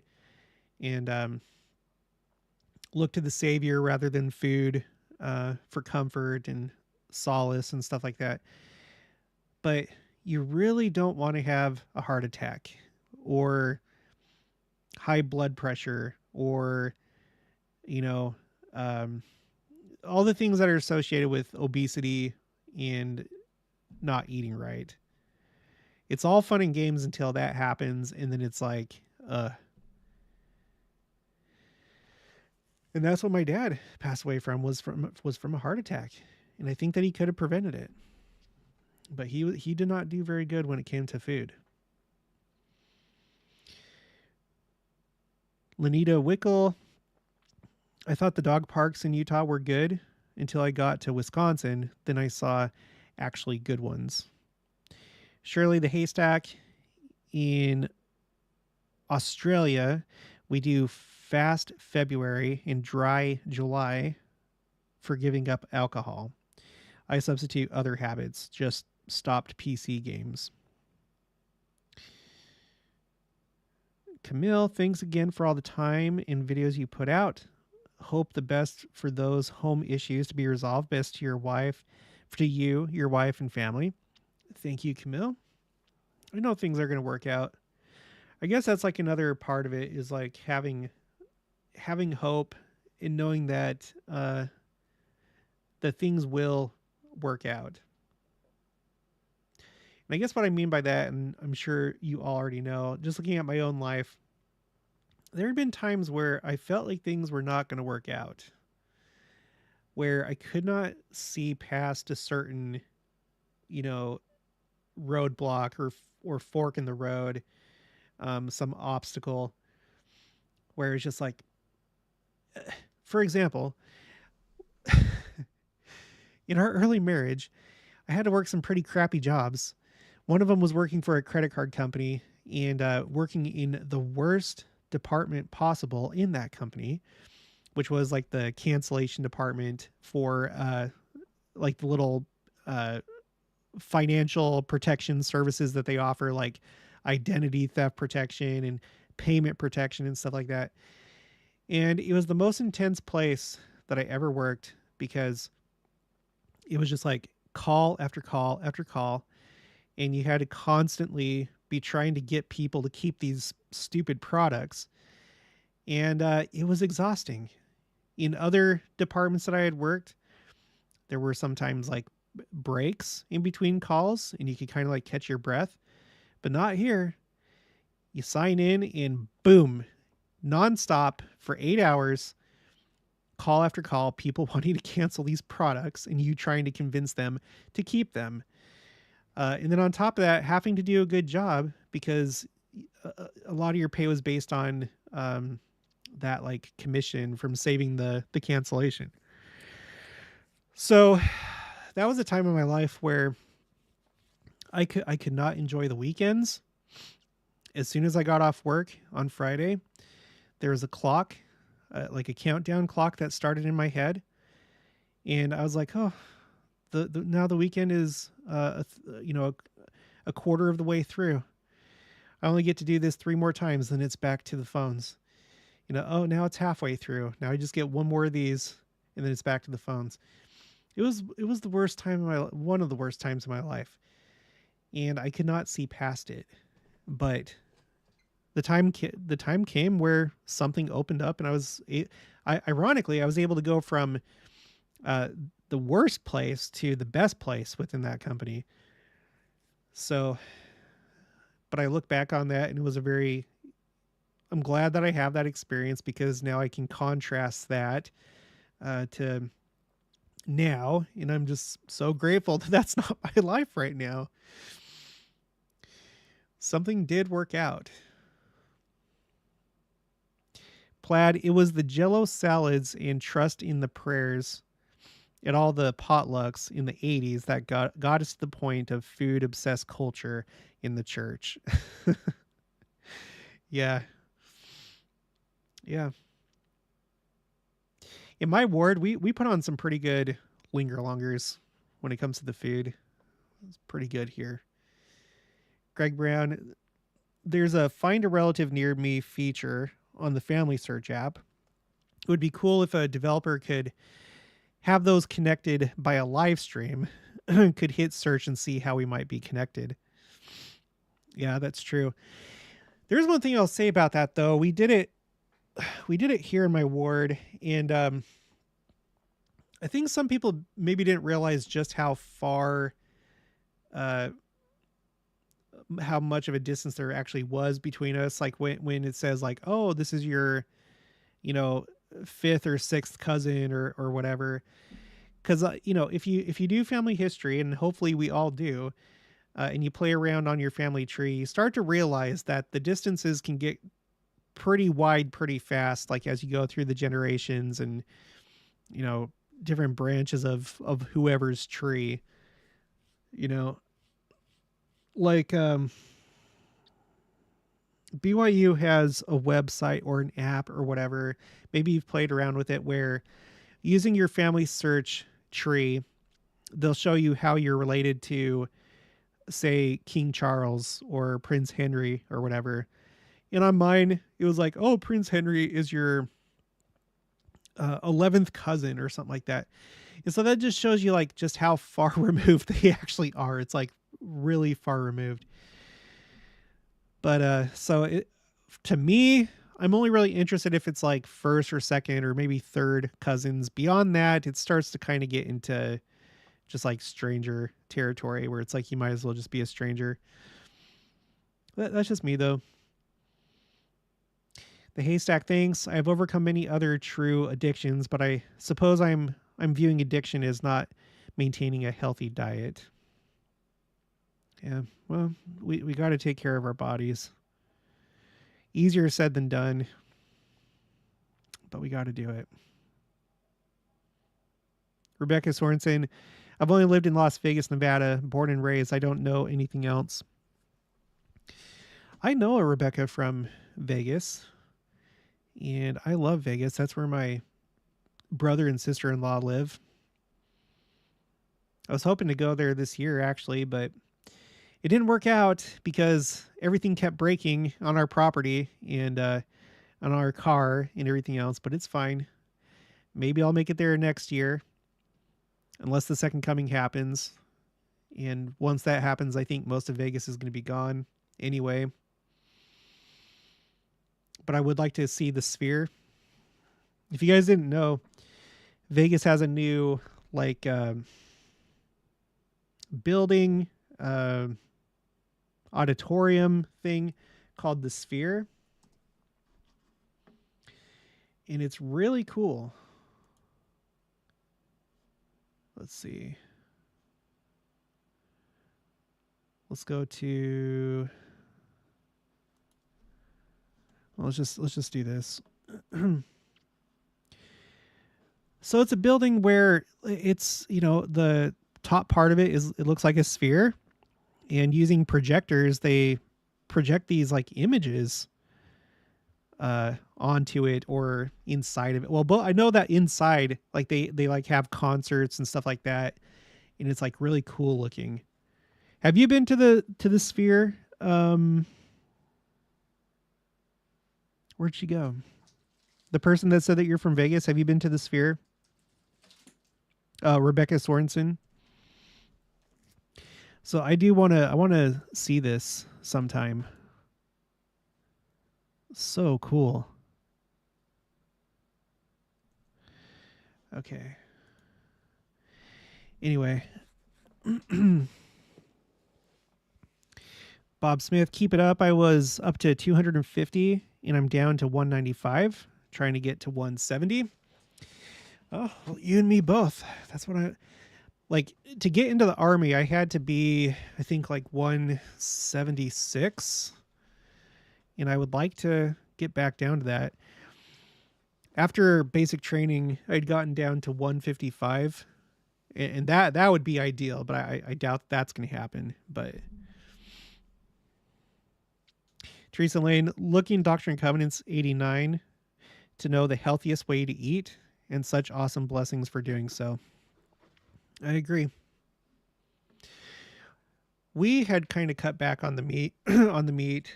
I'd still like to do that, but we kind of like started eating some more.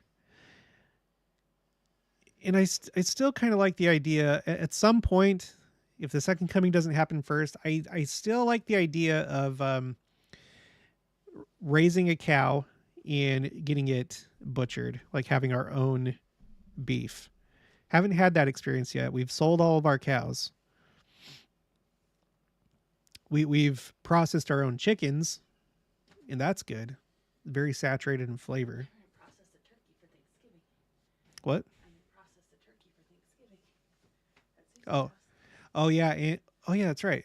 And that's tomorrow. Actually, Saturday because I have an appointment tomorrow. But yes.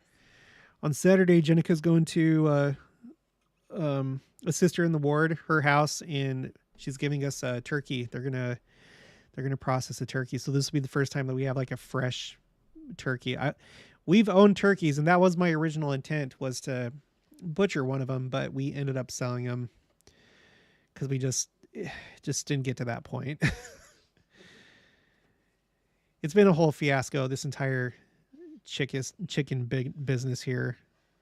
Now we're just doing chickens. Plaid, President Benson, do not despair. October 1986. Read fifth point. My favorite of how to think of food and health. My body is a temple. I need to treat it more like that. A big stumbling block for me. Yeah.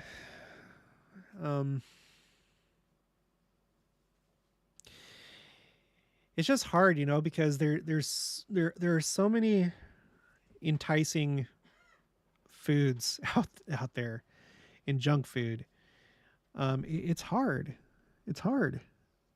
And a lot of people are depressed, and a lot of people do look to food and junk food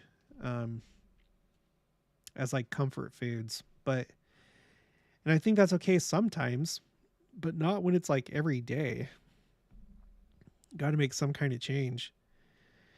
It may be that you need to seek professional help, like if there's like depression, and maybe get therapy. But I think that either way, doing what we talked about here, counting your blessings and not looking beyond the mark, like in other words, not having the grass is greener on the other side mentality, and just like really appreciating what you have, and realizing that what you have now is better, with some things is better than what you had before. And there's other people that don't have what you have. And when you focus on those things and make that your bigger focus, then that can really help you out a lot. And it has for me so far, in case you didn't catch that first part of the video where we were talking about that. Teresa Lane, the food industry has us hooked on processed foods full of sugar, fat, and salt. Yep. Catch the buzz. Yes, the sphere is crazy cool. I watched some videos online. It's just unreal, like the Mandalorian, in the way they are making the screen what? It's just unreal, like the Mandalorian, in the way that they are making the screen backdrop so realistic. It's hard to tell what's real. I'd like to know what you meant by the Mandalorian, which is a series that I've enjoyed. It's a pretty good series on Disney Plus. It's a Star Wars series. Rebecca Sorensen, born and raised in Las Vegas, Nevada. All I've ever known. I don't go to the casinos usually, and if I do, it's for food. I'm not gonna lie, I enjoy the casinos in a way. I don't like seeing people gambling, but I enjoy how lively it feels with like all the people walking around and stuff, and people dressed up. Sometimes, there's immodesty, and that's not good, but I love how lively it feels. I love the architecture in a lot of these casinos, and just like how nice everything is. The restaurants. I like a lot of the shows. There's a lot of good shows that are good.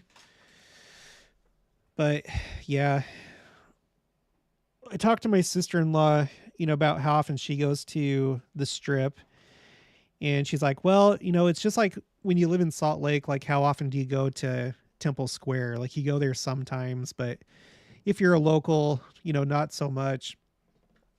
Although she does a lot of like performances because she's in this group where they play the viola, and they like play for like different events, and a lot of times they're like in the casinos, and so I see a lot of pictures of her uh playing at these different casinos and stuff. But I don't know, I like Vegas, but I definitely don't like the bad things. You have like the filthy images and stuff all over the place, so that's not good. Debbie Whitaker, I'm 2 hours from Las Vegas. I would hate living there. Too much traffic.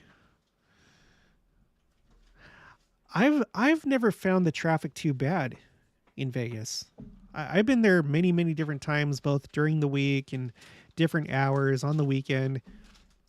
I personally, I'm not saying that there isn't traffic, but I feel like the traffic is worse in Salt Lake by far. Not saying that you're in Salt Lake. You're 2 hours from Vegas. You must be like maybe in southern Utah or something. Maybe Arizona. I don't know. But that's one thing I don't miss at all about Salt Lake is the traffic. The traffic and the way that people drive is just awful. It's horrible there. It's the worst, in fact, I think. Whereas like here in Kansas, I don't know if this is like a rural thing, but like in Utah, I always was very used to people just like driving way faster than the speed limit and just like zooming around you, cutting you off, stuff like that. Here in Kansas, no. And in fact, it's a little bit annoying because people will not pass you. I'm someone, I go the speed limit. I go the speed limit. I just put on cruise control. Even if I'm in the city, whenever I get a chance, I always have cruise control on. If it's 45 miles an hour, then I just set cruise control and I just go the speed limit.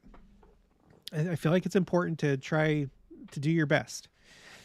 And, so you get people that pass, but like in Kansas, like there'll be people that'll be driving behind you and they're clearly going faster than you. Like they're going like 5 miles over the speed limit, but then they'll like come up behind you and then not pass. And it's especially annoying at nighttime because, well, for one thing, like when we drive, me and Jenica, it's like our private time to like talk and get on the same page and stuff like that. And so it's really annoying when people come up behind you, especially like when you're on these like country highways and you just want to like have peace and quiet. And then you have these two headlights behind you, that's like reflecting in your face. And it's just like, just go around. And, I'll like go over a little bit to the right so that they like to give them the impression like, hey, look, there's no one ahead of me. You can go ahead and go. It's not a solid line. And sometimes people don't pass. And that's like actually, so it's like the opposite from Utah. And there have been times where I've actually like pulled over and stopped so that someone will finally just freaking pass. And then I can get back to my peace and quiet. And also like people aren't very good with like turning off their brights here either, generally speaking. Like I'm always very conscious about having my brights on. If I can see headlights, it doesn't matter how far away. Well, generally speaking, if it doesn't matter how far away. If I see headlights up ahead, I turn my brights off immediately because I don't know how much of an impact I'm having on that person. But here, it's like there's so many people. I don't know if it's because it's old people. I don't know what is going on, but there's so many times that people like just don't turn off their brights or they don't do it until you're like really close. And it's very troublesome. I don't know why. It's probably because there's so much deer here. We've hit like somewhere between 4 to 6 deer. And one of them totaled our van. That was one of the bad things that happened. Hit a cow. Huh? We even hit a cow. Yeah, we hit a cow one time. Just all of a sudden, just out of nowhere, it got out of its, it hopped the fence or something like that. Bob Smith, funny fact, I never dreamed of food, but like 2 months into my diet, I started to dream of food. Imagine that. I'm sure I've dreamt about food before. Lanita Wickle, my healthcare provider is sending a lot of emails lately for new coverage and treatments for panic attacks and PTSD. Shows me that our family are not the only ones affected. It's hard right now. Becca underscore. That's funny you mentioned 11 generations. My mom just sent me a document showing I'm 11th cousins with Elder Ballard. Kind of cool as both my parents are converts. We're not related to anyone. Yeah, that is funny. That's cool. Tamara Goodrich, heated. I did not write. It's supposed to be geared. Let me go back up and see what you said. There are LDS addiction recovery groups geared to those.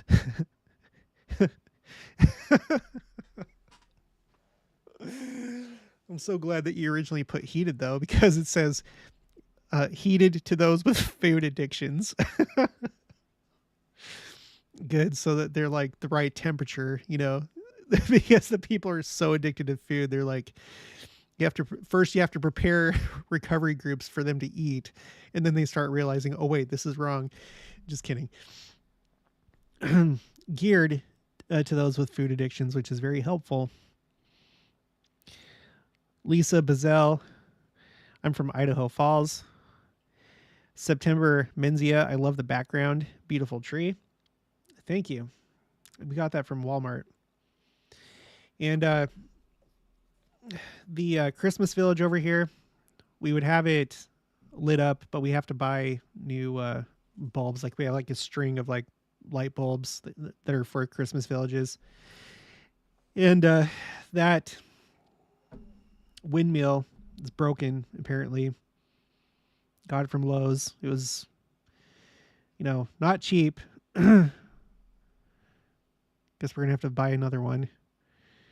And this time we'll just get it from Walmart. Not going to do it again. Debbie Whitaker, St. George. We do astrophotography, and the light pollution is the worst. We can go near Zion National Park or west toward Gunlock, Utah.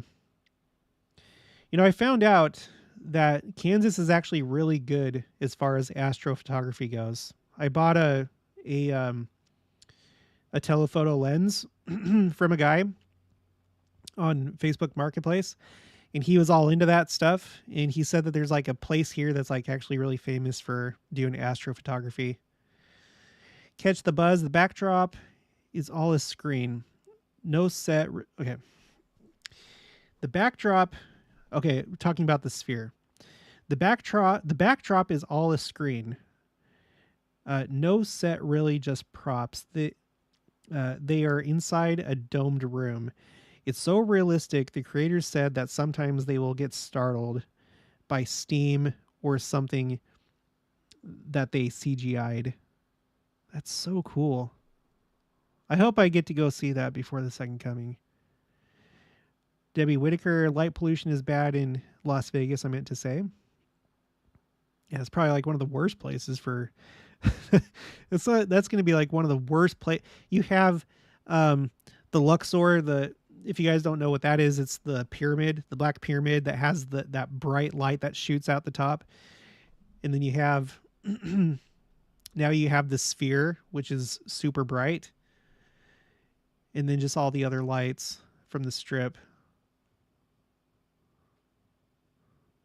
Kathy, man, the brights are bad around here too. Nova Scotia, blinding.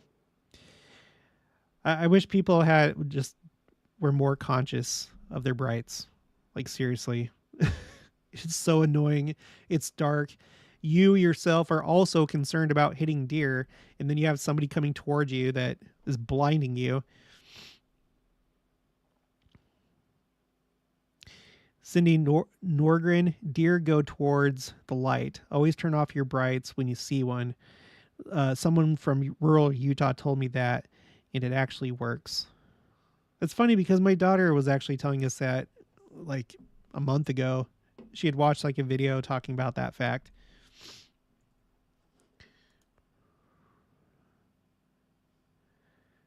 I still have 118 people watching this. Like, are you guys still entertained by this? Like, is this still worth your time to to just like talk about random things? We're already done with like the main topic of the stream. 305. Ugh.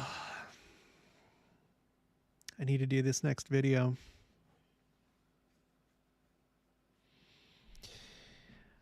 Need to do that. And then what? What? I want to go to Costco tonight. I guess we're going to Costco tonight. If we can. Yeah.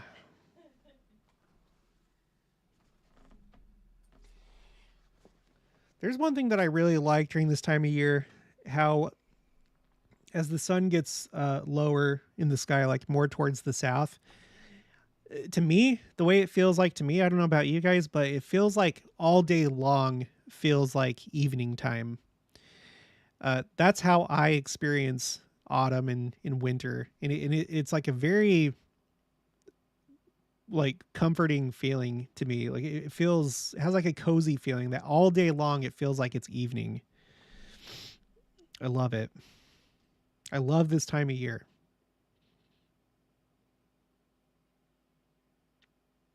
Betty Horn, I just saw that you're live. Sorry, Betty, we're gonna be probably ending things here pretty quick. Just found out that we're gonna be going to Costco in a little while. Plaid, I enjoy it. Smiley face. And Plaid's been here from the very beginning. Plaid, do you realize that it's been an hour and 57 seconds? Or sorry, an hour and 57 minutes and 15 seconds. That's cool. That's cool. Carrie Cottrell, I have it in the background while I'm working. Haha. Some just like background noise for some of you. September Menzia, yes. Plaid, but I'm just working on ornaments while I listen. That's a fun thing to do. Teresa Lane, do you ever flash your lights to get people to turn off their brights? Yeah, I do. And sometimes that doesn't work. But it usually works. Kathy, you're my background sound while I prepare supper. Laugh out loud. What world are we living in where I'm the background sound for people in all these different places? This is a strange age in which we live. Paul Savage, I listen while I'm sitting at the family search center. Multitasking is awesome. Oh, cool. Cool. B Dubs, I'm working from home and listening to you in the background while I work. Carrie Cottrell, how many chickens do you have? Do you sell the eggs? Yes, we sell the eggs. And what was the last? How many do we have right now? How many chickens? Yeah, 16. 16 chickens. And I'm waiting for. We have. They call them olive eggers.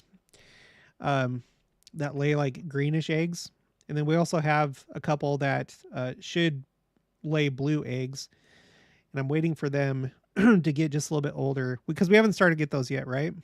No. Can you bring the eggs and I can... They're all in the coop.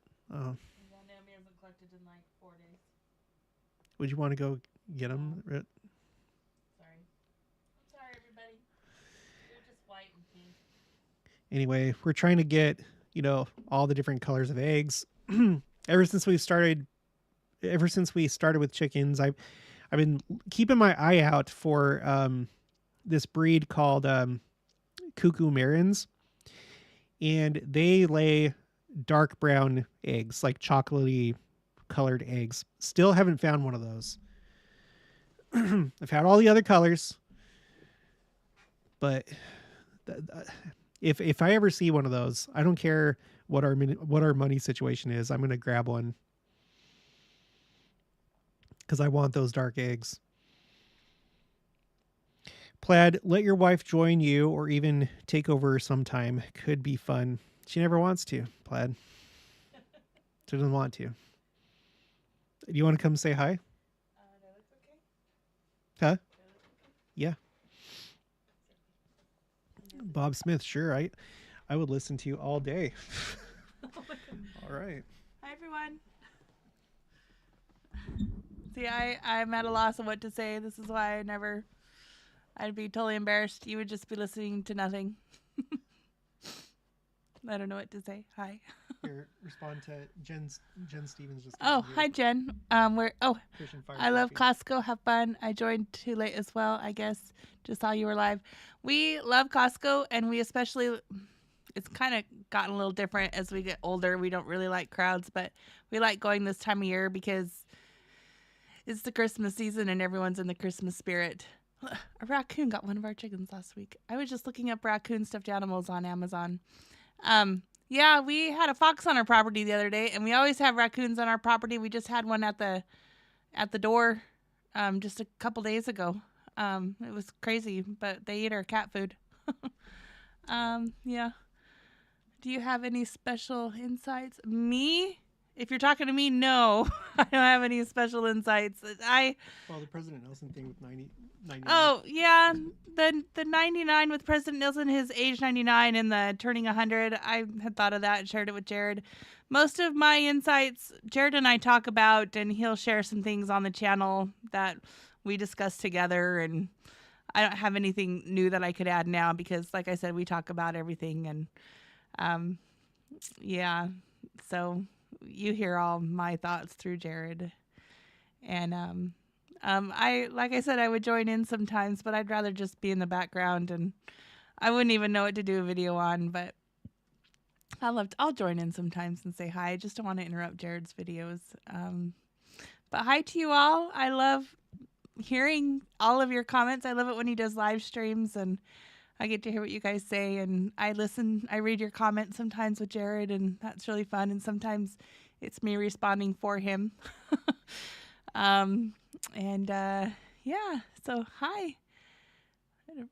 We had a bobcats on our property before. Oh, geez, that's scary. Yeah. The neighbors saw Oh, one. yeah. A couple years ago, the neighbors saw, it was a bobcat, right? Or a cougar? They said it was a bobcat. It was on our property. It was near our property a few years back. So that was scary. We had cows. Did we have cows at the time? Probably. We had chickens and probably cows. Catch the Buzz says, I'm listening while I work in the yard right now. Sometimes I'm doing dishes and sometimes doing laundry. That's when I listen to him, when I'm doing dishes and doing laundry. A family is tired of me quoting Jared. Love when Jenna comes on. Thanks for saying hi. What do you quote? What is there to quote? I have a spreadsheet for that. I've heard that a lot. I have a spreadsheet for that. That's funny. Anyway, I'll let you get back to it. Okay. Nice to see you all. Hope you enjoy the village and the decorations back here. I like to do that. And anyway. Oh, jeez. Okay. Happy Thanksgiving. Bye.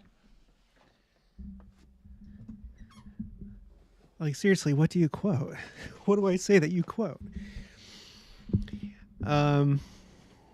Christian Fire Poppy. By the way, I'm sure most of you know, but Christian Fire Poppy has her own channel. I've interviewed her a couple times. Jen Stevens. But go to I kept my special guest playlist. I'm not going to get rid of that one, so you can go there or just look her up, Christian Fire Poppy. I know that a bunch of you guys watch her because you'll comment on my videos that you like saw something on her channel. She says, I love when Jenica comes on with like heart for eyes. Ooh. Thanks for saying hi. We know you're busy running the home and taking care of kids. She is busy at that. Chris Keys, thanks for doing these videos. 100%. Carrie Cottrell, when I talk to my wife about your video, she calls you the numbers guy. Because all the numbers you look into, haha. I just don't know how else to make some things make sense. It's like you like you have to quantify some of it. That's the thing. It's like it's been a dream for me. Like this has been a dream for me to consolidate all these things and like try and get the answers to questions that I've had, like things like how many times have they said this, and are they talking about this more often? You know, my phrase tracker spreadsheet. It's really cool to like it's like pulling back the curtain and seeing what's going on the other side. It's really cool. I've thoroughly enjoyed it. And I don't know how long I'm going to do YouTube, but I'm going to try and do the most that I possibly can while I'm doing it. Find out as much as I can. I've been blown away by how many different things I haven't known about the church. Just like little things, little quotes, or just concepts and stuff like that. There's like, it's a lifelong effort to learn the gospel and learn the church and just everything about it. And I always like wonder what is next. What's the next thing that I don't know about, even though I've been a lifelong member? And I feel like I've always done quite a bit of study, but I realized that it wasn't until YouTube that I haven't done as much studying as I thought that I had. And I'm just, what is the next thing going to be? There's always like someone out there that'll send like an email, and it's just like, I'm like, how did I not know about that before?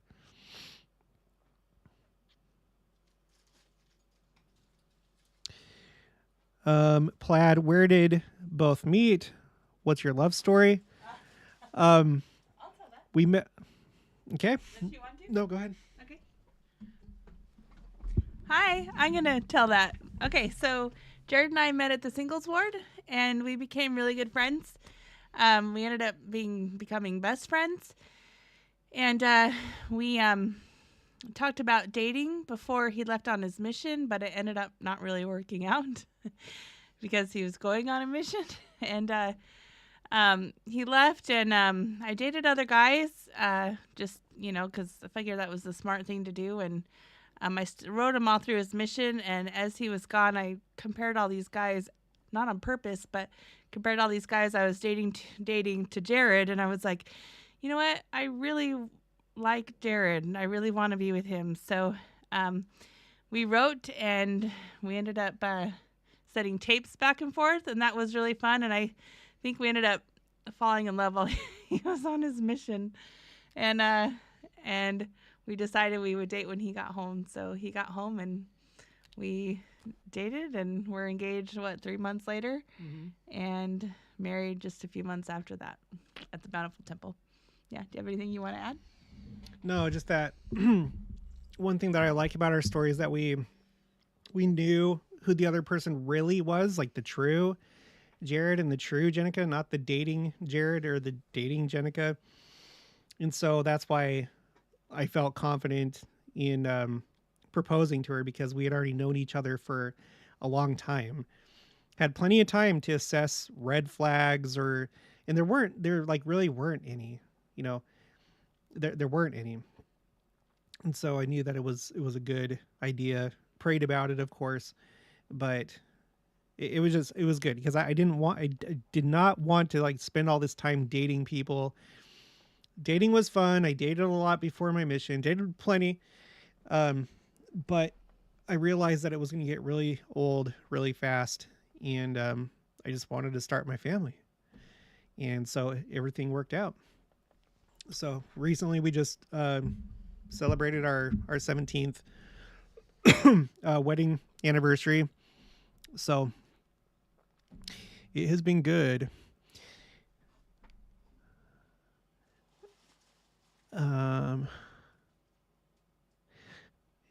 Eelnock says famous quotes. No, it's not. You just don't know.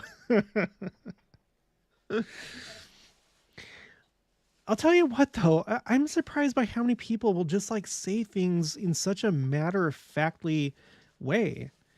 You know, they'll have like an idea, a theory, but they'll state it as though it is the truth. And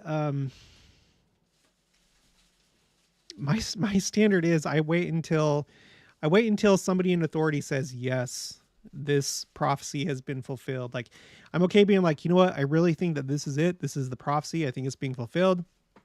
But there's like a line. You can't cross the line where it's like, it has. This is it.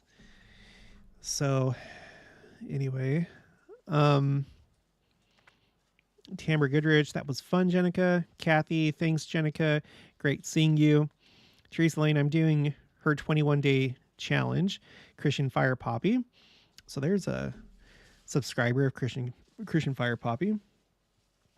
Tamara Goodrich, my husband is starting to get used to me saying, oh gosh, Jared said this and Jared said that, and doesn't ask so often now who's Jared. Bizarro world. Cindy Norgren, Jared, I'm super excited to see the Antichrist playlist because I have a friend who goes down a rabbit hole in the scriptures, but we were trying to find time to get together so I can show her quotes. Oh yeah, the Antichrist.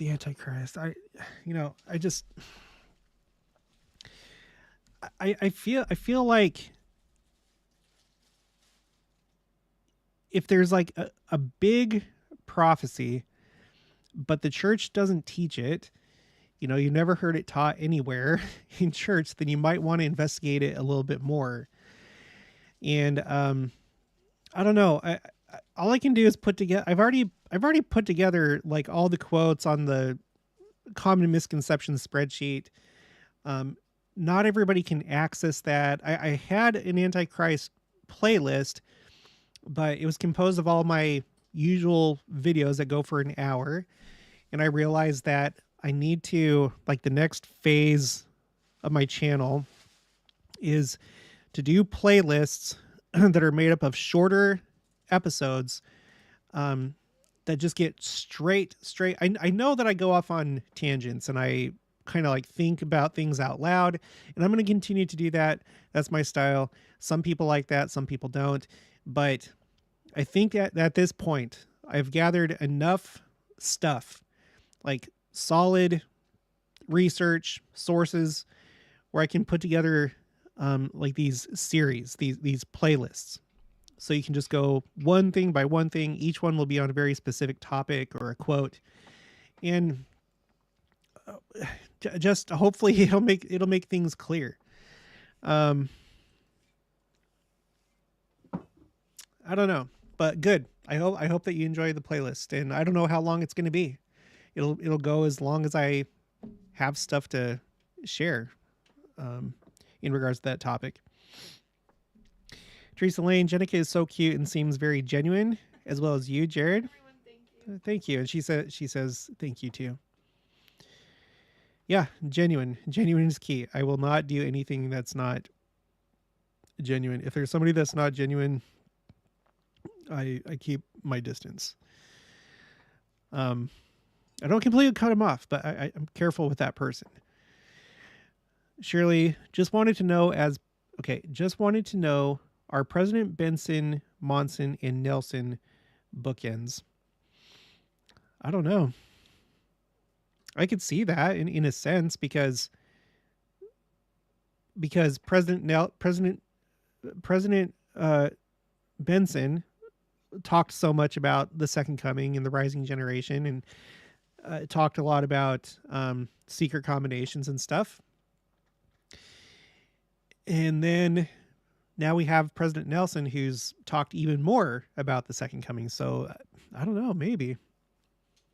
You have President Benson, who, as far as I know, was the first one to kind of like use the baseball analogy of being in the last inning. And then President Nelson is the one that says that we're in the last half of the ninth inning. So it could be.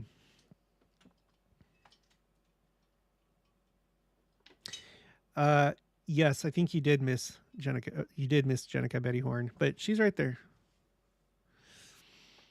You can still see her right now. She says, "Hi, Betty." Plaid, that is so sweet. Thanks for sharing that. September Menzia. Oh, that's the sweetest story ever. Thanks, Jenica. I agree. It's so much better to be best friends before you get sealed. What a blessing. Yeah. And if you, yeah.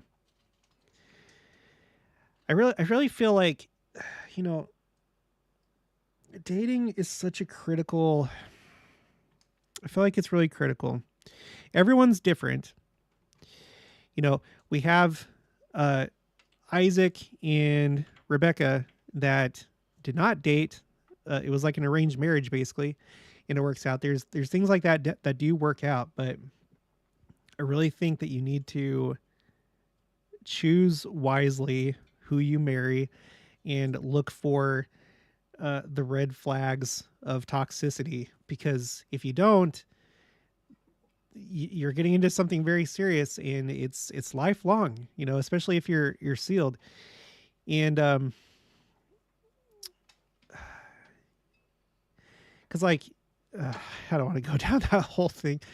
I think dating is very important, and I think that everyone would do well to understand the difference between love and infatuation. Infatuation being the counterfeit version of love.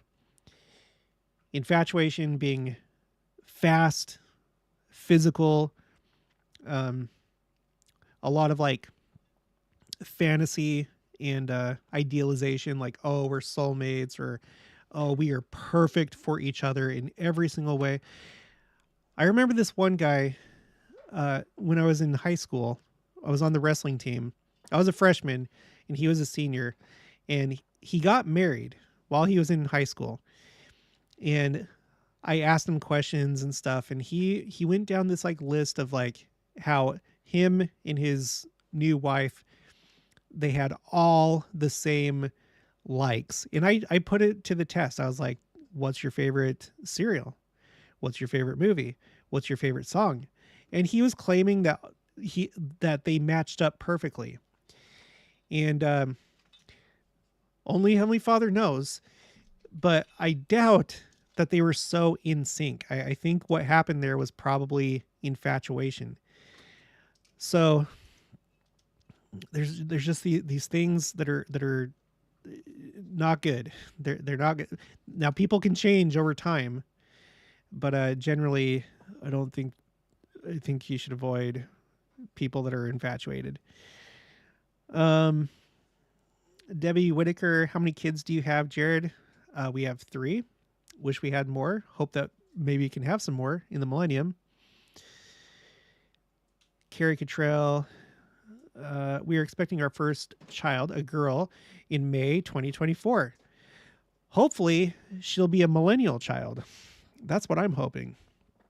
Her name is Abigail Joy Cottrell. That's sweet. Well, congratulations on that. I hope that you're able to have lots of kids if that's what you guys want. But wait, first child. Yeah. It's going to be great. It's the best thing. I love kids. And like I said, I wish that we could have more. We can't really do that right now. But hopefully in the millennium, I really hope. And if not, then in the eternities. But just things really aren't complete until you have children. I don't think you can still live if you're childless, obviously you can still live a full life and be happy and find joy. But there is another level of that once you have children. Plaid, do you accept gifts? I have thought for Christmas you could use a copy of The Second Coming of Christ by Gerald Lund. I think a lot of your viewers would be happy for you to read it. Smiley face. Just so we're clear, I was not criticizing his book, everybody. I was just simply explaining why I didn't want to read it. I'm not opposed to reading it. It's more a matter of time. Gifts, I appreciate it. I would tend not to want to do that. I think it's better that way. So, but thank you. You still get blessings for offering that. But no, I may read it in the future. I may read it in the future. Some people thought that I was like saying that it was a bad book or criticizing it without reading it. No, I was just explaining why I didn't want to read it because no one has like said like, oh, he has these quotes that you don't have, or, he has an expertise in whatever, Greek, and he has like, he knows what these words mean in the New Testament, in the book of Revelation. Like, I haven't seen anything like that. So I'm sure that he's done a great job compiling things, but I don't have the time to divert to read that book. And the same thing with a lot of like YouTube videos, because people are always like recommending YouTube videos or whatever. And unless like you specify exactly what it is in that video, I can't risk, watching a 30-minute video only to find out, well, I've already kind of covered that in this, or I don't really agree with what he said or what she said. So I have to try and prioritize, because it's already, quite the workload, just like trying to do the things that I'm doing. Just very busy. And then, homestead and family and other family. But thank you, Plaid.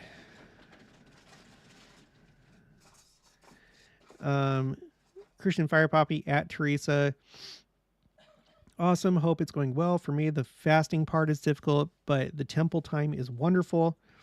Lots of insights have been flowing. The Haystack, you guys have a great story. Plaid, I love kids. Spoilers. They usually become adults. Hopefully they still like you and you like them at that point. Yeah, kind of working on that with one of our girls right now. Speaking of which, we need to go pick them up soon. The Haystack, we have 4 LV. I don't know if that's a typo. Never been around kids much and just got called to the primary. I'm destined to have snot covered shirts. Yep.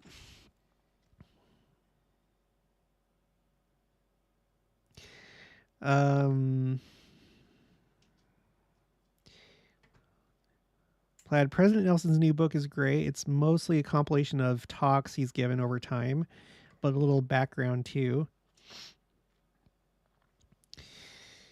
Yeah. So, yeah, I think that's going to be it for today. I don't think I'm going to be able to make another video for today, but I'll have one up for tomorrow. And I think it's mostly going to focus on that article about the continents coming together. I'm very interested in what the Earth is going to look like, or what it's going to be like in the millennium. And I don't know. I'm just going to compile everything that I can find about the Earth and it changing and stuff like that. September Benzia, we should let you go get your kids and go shop. Night, guys. Yeah. I think we'll wrap it up here. So I'll do a live stream some other time, and at that time we'll have all the batteries and light bulbs for the Christmas village. And yeah. All right, thank you for joining me. Sorry for the rough start. For those of you that joined late, I'd actually started twice before this live stream. So, but we finally did it. The third time was the charm. It all worked out. All right, that's going to be it. Wait, one more thing. Carrie Cottrell, I wonder if when we are lifted up, we will see the earth burn and change. What a cool view. Yeah, except for thinking about the people that are being burned. But other than that, yeah, it'll be cool. Yeah, I got a lot of questions about how all that's going to play out. What it means to be caught up, to meet Christ in the clouds. Like, is it literal? Like, we'll be in the sky at like 34,000 feet. We'll be in space. Will it be some other thing. It's going to be interesting to see how that plays out. All right, that's going to be it for this one. So if you haven't already, please make sure to subscribe. Like this video if you liked it. It helps it, get out there so more people will have it recommended to them. For those of you that are watching after the fact, leave your thoughts and comments in the comments below. And whatever. Okay, and I'll talk to you guys later. We actually Wait. should